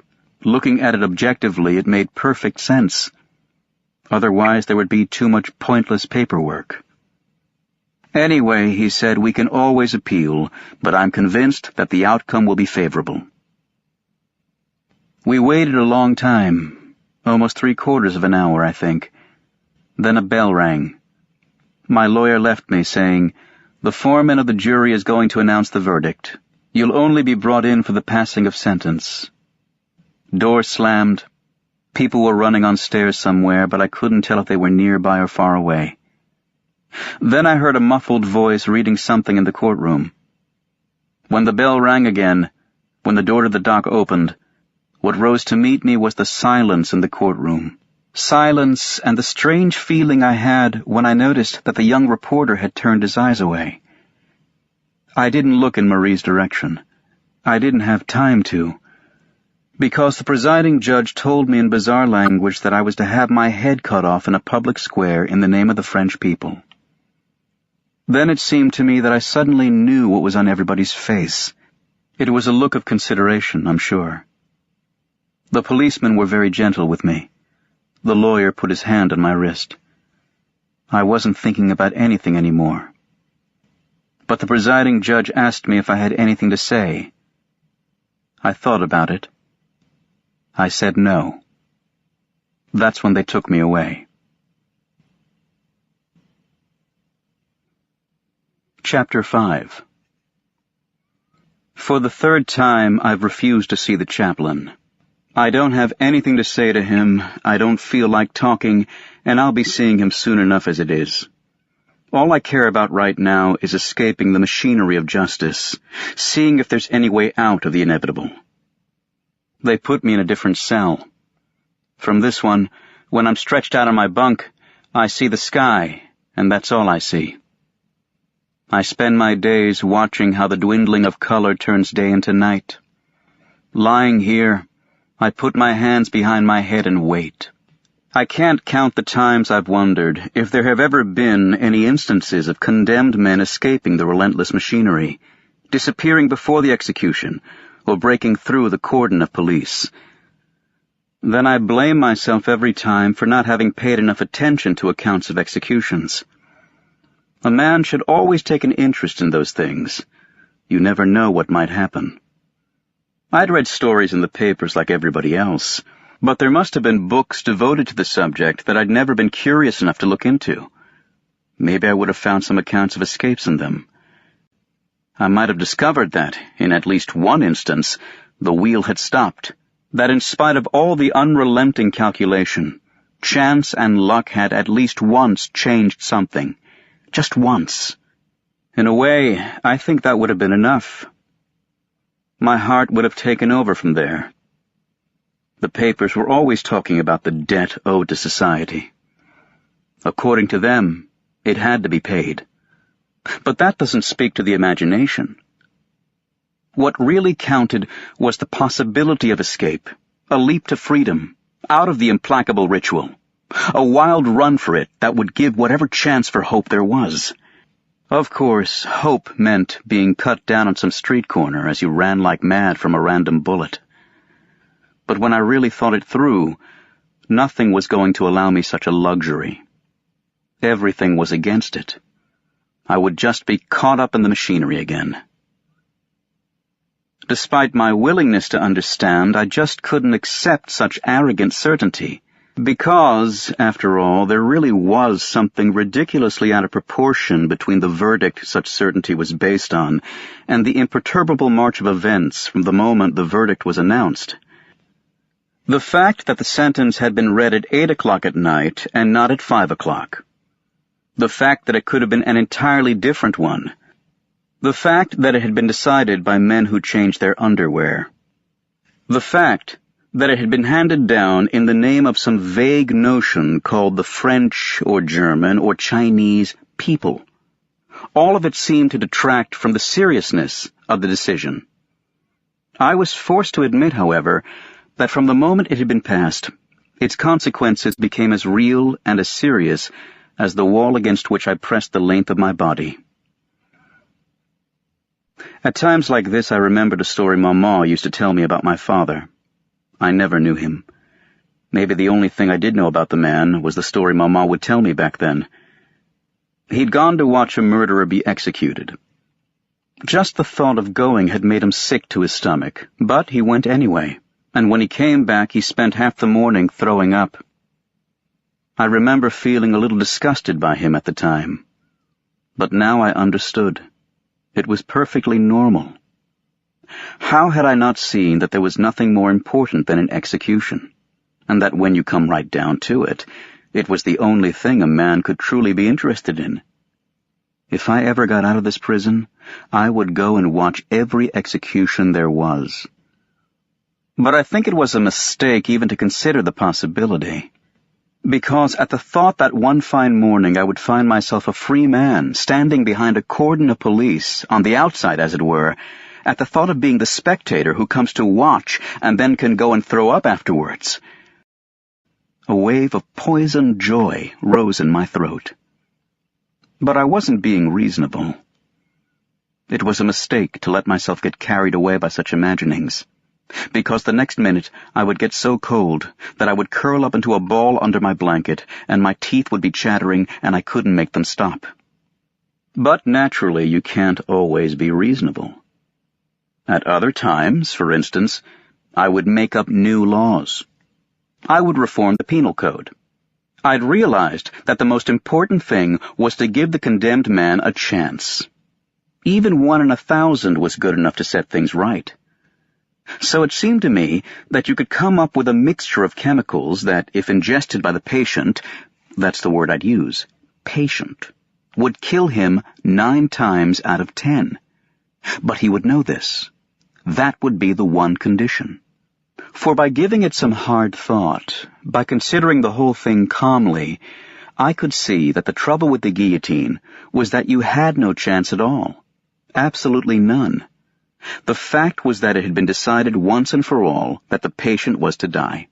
It was an open and shut case, a fixed arrangement, a tacit agreement that there was no question of going back on. If by some extraordinary chance the blade failed, they would just start over. So the thing that bothered me most was that the condemned man had to hope the machine would work the first time. And I say that's wrong. And in a way I was right. But in another way I was forced to admit that that was the whole secret of good organization. In other words, the condemned man was forced into a kind of moral collaboration. It was in his interest that everything go off without a hitch. I was also made to see that until that moment I'd had mistaken ideas about these things. For a long time I believed, and I don't know why, that to get to the guillotine you had to climb stairs onto a scaffold. I think it was because of the French Revolution. I mean, because of everything I'd been taught or shown about it. But one morning I remembered seeing a photograph that appeared in the papers at the time of a much-talked-about execution. In reality, the machine was set up right on the ground, as simple as you please. It was much narrower than I'd thought. It was funny I'd never noticed that before.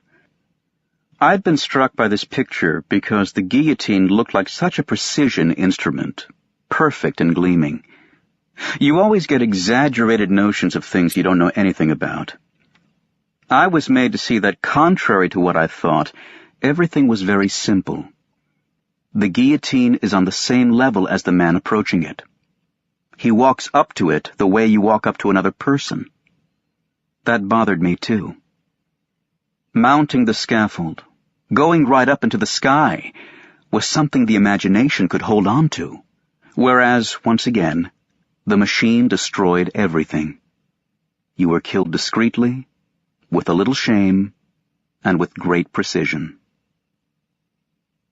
There were two other things I was always thinking about: the dawn and my appeal.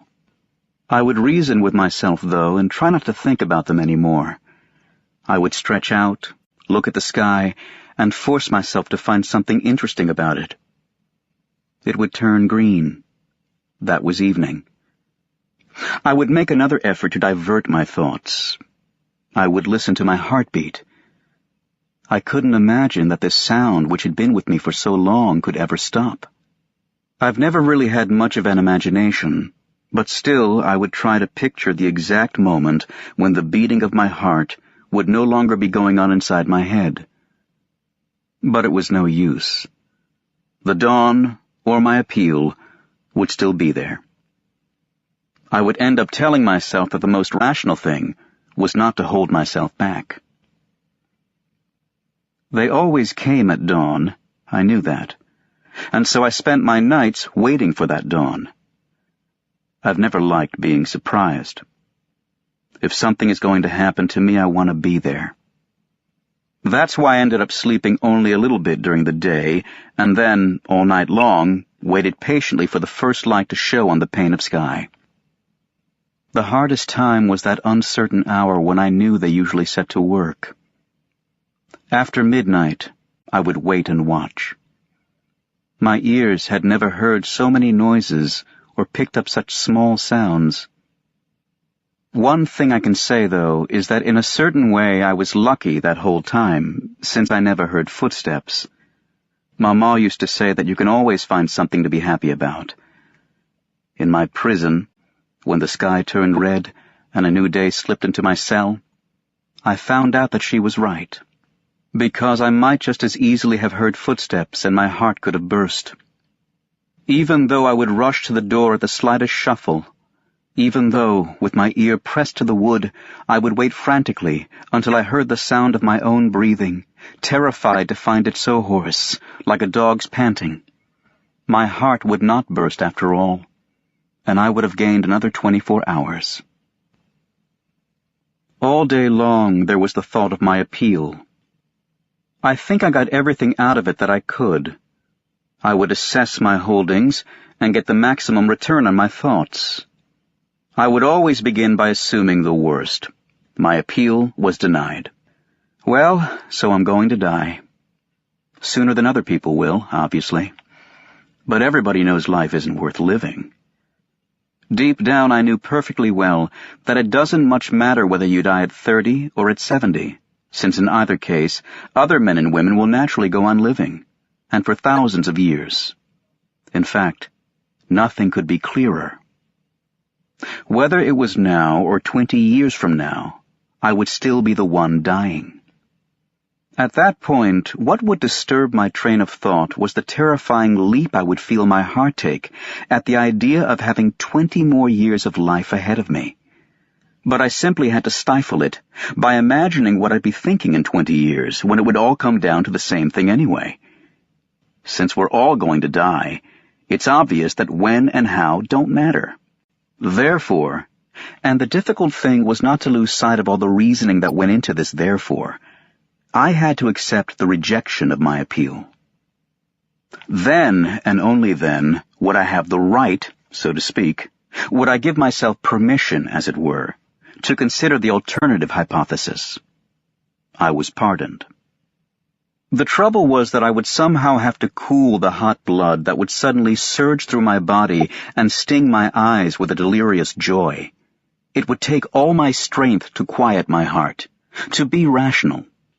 In order to make my resignation to the first hypothesis more plausible, I had to be level-headed about this one as well. If I succeeded, I gained an hour of calm. That was something anyway. It was at one such moment that I once again refused to see the chaplain. I was lying down, and I could tell from the golden glow in the sky that evening was coming on. I had just denied my appeal, and I could feel the steady pulse of my blood circulating inside me. I didn't need to see the chaplain. For the first time in a long time, I thought about Marie. The days had been long since she'd stopped writing. That evening I thought about it and told myself that maybe she had gotten tired of being the girlfriend of a condemned man. It also occurred to me that maybe she was sick, or dead. These things happen. How was I to know, since apart from our two bodies, now separated, there wasn't anything to keep us together, or even to remind us of each other? Anyway, after that, remembering Marie meant nothing to me. I wasn't interested in her dead. That seemed perfectly normal to me, since I understood very well that people would forget me when I was dead. They wouldn't have anything more to do with me. I wasn't even able to tell myself that it was hard to think those things. It was at that exact moment that the chaplain came in. When I saw him, I felt a little shudder go through me. He noticed it and told me not to be afraid.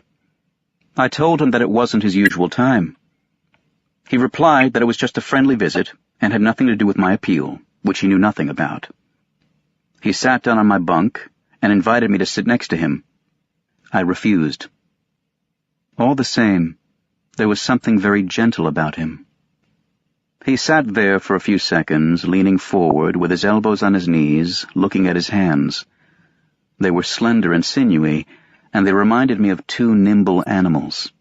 He slowly rubbed one against the other. Then he sat there, leaning forward like that, for so long that for an instant I seemed to forget he was there. But suddenly he raised his head and looked straight at me. "Why have you refused to see me?" he asked. I said that I didn't believe in God. He wanted to know if I was sure, and I said that I didn't see any reason to ask myself that question. It seemed unimportant. He then leaned back against the wall, hands flat on his thighs. Almost as if it wasn't me he was talking to, he remarked that sometimes we think we're sure when in fact we're not. I didn't say anything. He looked at me and asked, "What do you think?" I said it was possible. In any case, I may not have been sure about what really did interest me, but I was absolutely sure about what didn't. And it just so happened that what he was talking about didn't interest me. He looked away and without moving asked me if I wasn't talking that way out of extreme despair. I explained to him that I wasn't desperate. I was just afraid, which was only natural. "Then God can help you," he said. "Every man I have known in your position has turned to him." I acknowledged that that was their right. It also meant that they must have had the time for it. As for me, I didn't want anybody's help, and I just didn't have the time to interest myself in what didn't interest me. At that point he threw up his hands in annoyance, but then sat forward and smoothed out the folds of his cassock. When he had finished, he started in again, addressing me as my friend. If he was talking to me this way, it wasn't because I was condemned to die. The way he saw it, we were all condemned to die. But I interrupted him by saying that it wasn't the same thing, and that besides, it wouldn't be a consolation anyway. Certainly, he agreed. But if you don't die today, you'll die tomorrow, or the next day, and then the same question will arise. How will you face that terrifying ordeal? I said I would face it exactly as I was facing it now. At that, he stood up and looked me straight in the eye. It was a game I knew well. I played it a lot with Emmanuel and Celeste, and usually they were the ones who looked away. The chaplain knew the game well, too. I could tell right away. His gaze never faltered. And his voice didn't falter either when he said, "Have you no hope at all? And do you really live with the thought that when you die, and nothing remains?" "Yes," I said. Then he lowered his head and sat back down. He told me that he pitied me. He thought it was more than a man could bear. I didn't feel anything except that he was beginning to annoy me. Then I turned away and went and stood under the skylight. I leaned my shoulder against the wall. Without really following what he was saying, I heard him start asking me questions again. He was talking in an agitated, urgent voice. I could see that he was genuinely upset, so I listened more closely. He was expressing his certainty that my appeal would be granted, but I was carrying the burden of a sin from which I had to free myself. According to him, human justice was nothing and divine justice was everything.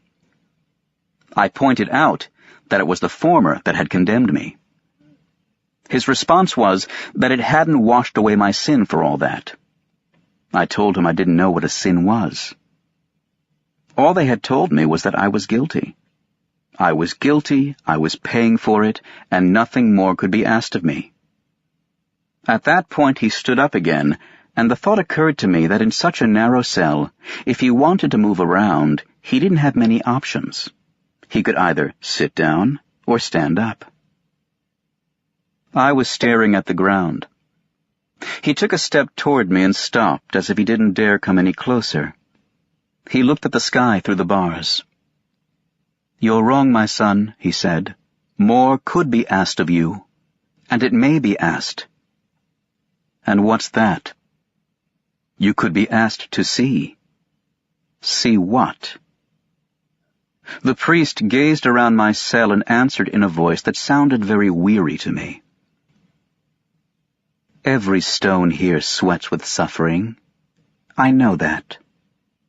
I have never looked at them without a feeling of anguish, but deep in my heart I know that the most wretched among you have seen a divine face emerge from their darkness. That is the face you are asked to see." This perked me up a little. I said I had been looking at the stones in these walls for months. There wasn't anything or anyone in the world I knew better. Maybe at one time, way back, I had searched for a face in them. But the face I was looking for was as bright as the sun and the flame of desire, and it belonged to Marie. I had searched for it in vain. Now it was all over. And in any case, I'd never seen anything emerge from any sweating stones. The chaplain looked at me with a kind of sadness. I now had my back flat against the wall, and light was streaming over my forehead. He muttered a few words I didn't catch, and abruptly asked if he could embrace me. "No," I said. He turned and walked over to the wall and slowly ran his hand over it. "Do you really love this earth as much as all that?" he murmured. I didn't answer. He stood there with his back to me for quite a long time. His presence was grating and oppressive. I was just about to tell him to go, to leave me alone, when all of a sudden, turning toward me, he burst out, "No, I refuse to believe you. I know that at one time or another you've wished for another life." I said of course I had, but it didn't mean any more than wishing to be rich, to be able to swim faster, or to have a more nicely shaped mouth. It was all the same. But he stopped me and wanted to know how I pictured this other life. Then I shouted at him, "One where I could remember this life." And that's when I told him I'd had enough. He wanted to talk to me about God again, but I went up to him and made one last attempt to explain to him that I had only a little time left and I didn't want to waste it on God. He tried to change the subject by asking me why I was calling him Monsieur and not Father. That got me mad, and I told him he wasn't my father. He wasn't even on my side. "Yes, my son," he said, putting his hand on my shoulder. "I am on your side, but you have no way of knowing it because your heart is blind. I shall pray for you." Then, I don't know why, but something inside me snapped. I started yelling at the top of my lungs, and I insulted him and told him not to waste his prayers on me. I grabbed him by the collar of his cassock. I was pouring out on him everything that was in my heart, cries of anger and cries of joy. He seemed so certain about everything, didn't he? And yet none of his certainties was worth one hair of a woman's head. He wasn't even sure he was alive, because he was living like a dead man, whereas it looked as if I was the one who'd come up empty-handed. But I was sure about me, about everything, surer than he could ever be, sure of my life and sure of the death I had waiting for me. Yes, that was all I had. But at least I had as much of a hold on it as it had on me. I had been right. I was still right. I was always right. I had lived my life one way, and I could just as well have lived it another. I had done this, and I hadn't done that. I hadn't done this thing, but I had done another. And so? It was as if I had waited all this time for this moment, and for the first light of this dawn to be vindicated. Nothing mattered, and I knew why. So did he. Throughout the whole absurd life I'd lived, a dark wind had been rising toward me from somewhere deep in my future, across years that were still to come, and as it passed, this wind leveled whatever was offered to me at the time, in years no more real than the ones I was living. What did other people's deaths, or a mother's love matter to me? What did his God, or the lives people choose, or the fate they think they elect matter to me, when we're all elected by the same fate? Me and billions of privileged people like him, who also call themselves my brothers. Couldn't he see? Couldn't he see that? Everybody was privileged. There were only privileged people. The others would all be condemned one day, and he would be condemned too. What would it matter if he were accused of murder and then executed because he didn't cry at his mother's funeral? Salamano's dog was worth just as much as his wife. The little robot woman was just as guilty as the Parisian woman Masson married, or as Marie, who had wanted me to marry her. What did it matter that Raymond was as much my friend as Céleste, who was worth a lot more than him? What did it matter that Marie now offered her lips to a new Merceau? Couldn't this condemned man see? And that from somewhere deep in my future. All the shouting had me gasping for air. But they were already tearing the chaplain from my grip, and the guards were threatening me. He calmed them, though, and looked at me for a moment without saying anything. His eyes were full of tears. Then he turned and disappeared. With him gone, I was able to calm down again. I was exhausted and threw myself on my bunk. I must have fallen asleep because I woke up with the stars in my face. Sounds of the countryside were drifting in. Smells of night, earth, and salt air were cooling my temples. The wondrous peace of that sleeping summer flowed through me like a tide. Then, in the dark hour before dawn, sirens blasted. They were announcing departures for a world that now and forever meant nothing to me. For the first time in a long time, I thought about Maman. I felt as if I understood why, at the end of her life, she had taken a fiancé, why she had played at beginning again. Even there, in that home where lives were fading out, evening was a kind of wistful respite. So close to death, Maman must have felt free then, and ready to live it all again. Nobody had the right to cry over her. And I felt ready to live it all again, too. As if that blind rage had washed me clean, rid me of hope. For the first time, in that night alive with signs and stars, I opened myself to the gentle indifference of the world, finding it so much like myself, so like a brother, really. I felt that I had been happy, and that I was happy again. For everything to be consummated, for me to feel less alone, I had only to wish that there be a large crowd of spectators the day of my execution, and that they greet me with cries of hate.